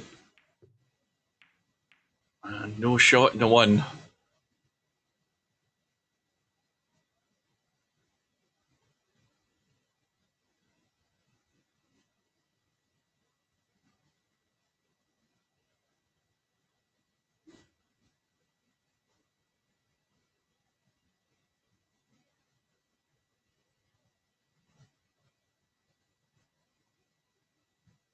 Right, thanks for watching. Good night. Take care.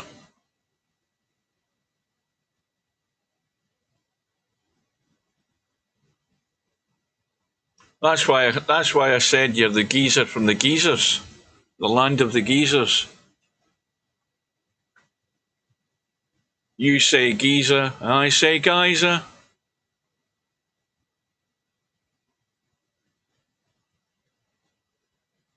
So what's the weather like up there? Is it mild? Because we've got a southerly, and we're back to the mild weather.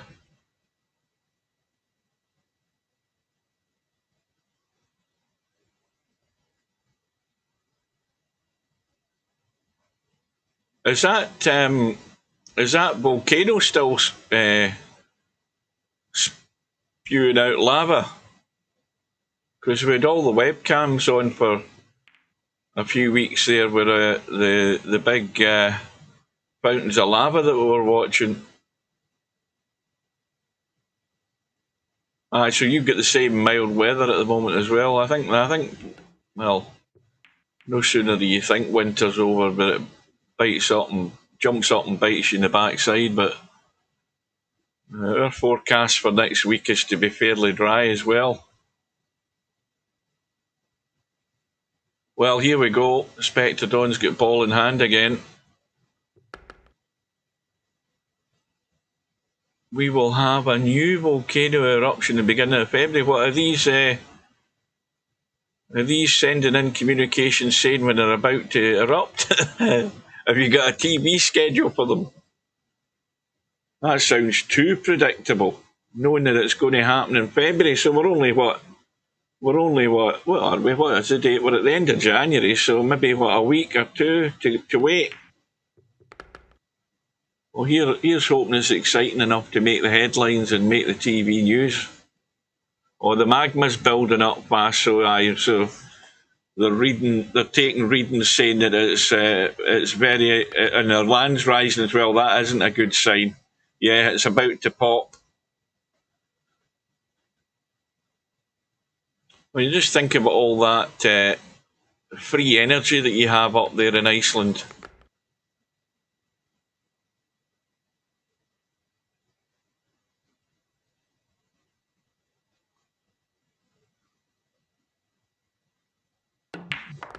Well, it's now taking on the proportions of a bloodbath here. It's going to be 7 racks to 1. And it will be almost at the point of revenge completed.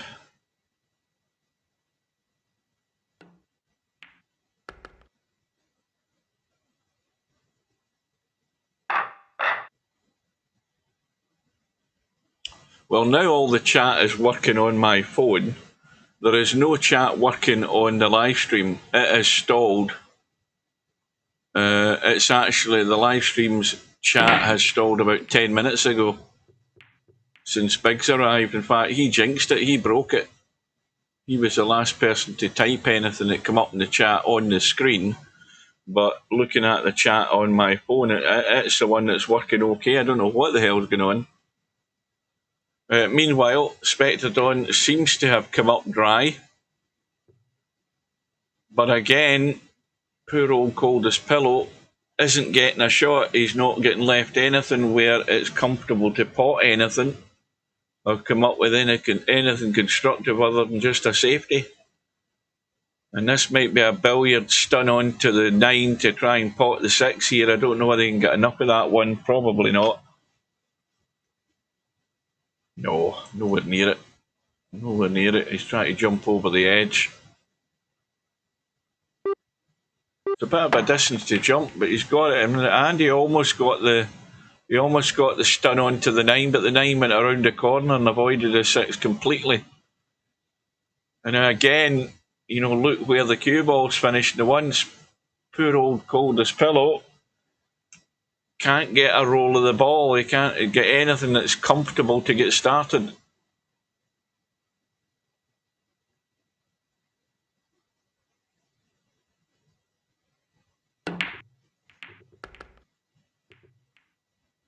Well, something went in. I don't know what it was. The 5 ball's gone. The 1 ball's still in play. He's got a cut on it. And if he just gets the pace right, he'll have a shot in the 2. Needs to come out further. He's going to have to dig into this fairly deep, and he's controlled it well. But is this just a consolation rat? It's looking very much like it at the moment. Well, there's room through the gap. And don't interfere with the 9 ball. Oh dear. And again, with his mind on that, he's forgot about the 6. He had to make sure he wanted to get out of the way of this 9 ball, and in focusing on the cue ball, forgot about the pot.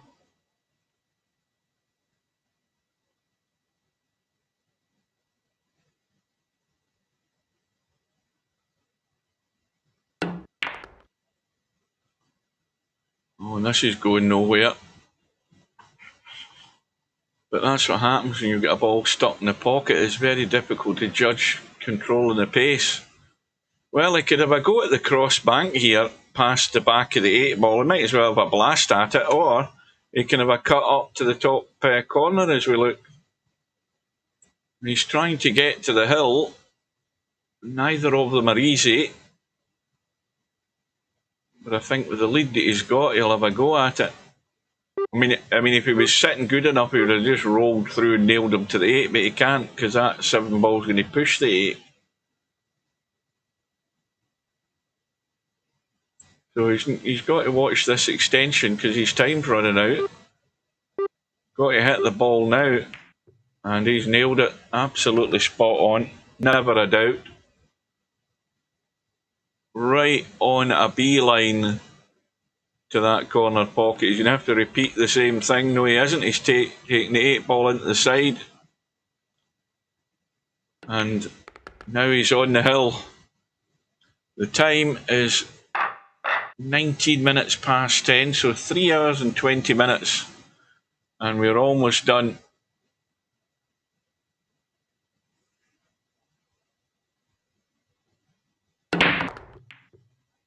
And we've got a ball in, at least one.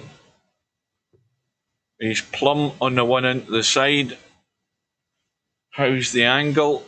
It's the wrong way, but he may well just be coming out into the table for the long cut on the 2. He had loads of checking the cue ball there. He's left it a wee bit short. The bank is a dead set. I mean, that bank's all day long, that 2 ball. But he's looking at the thin cut.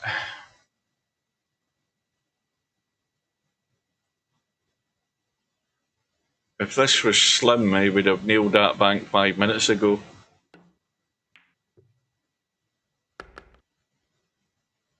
So, Coldest Pillow can pack up his cue. It's going home time, but he's going to come out with a productive result at the end of the evening. He'll come out that little bit richer V-dollar wise.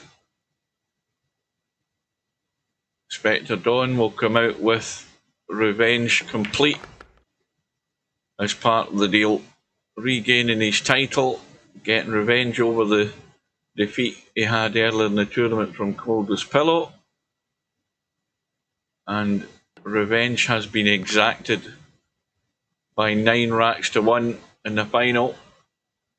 So that's the target man for everybody for next Friday, is to scalp Spectre Dawn and pinch his crown again. Who's up to the task? So well done for Spectre Dawn for the bounce back tonight. Well done to Coldest Pillow getting there. You've got to take the rough with the smooth sometimes. That's it, folks. I am heading to bed, and so I will wish you good night, but keep an eye on those 10-ball tournament matches on the schedule. If you hit /SB, you can go and check the schedule for those matches over the weekend and into next week. I think I'll pretty much be there for most of them as far as I can see, but we'll worry about that nearer the time. So until we meet again, thanks for your company. I hope you enjoyed it, and I'll bid you good night, and we'll see you again soon.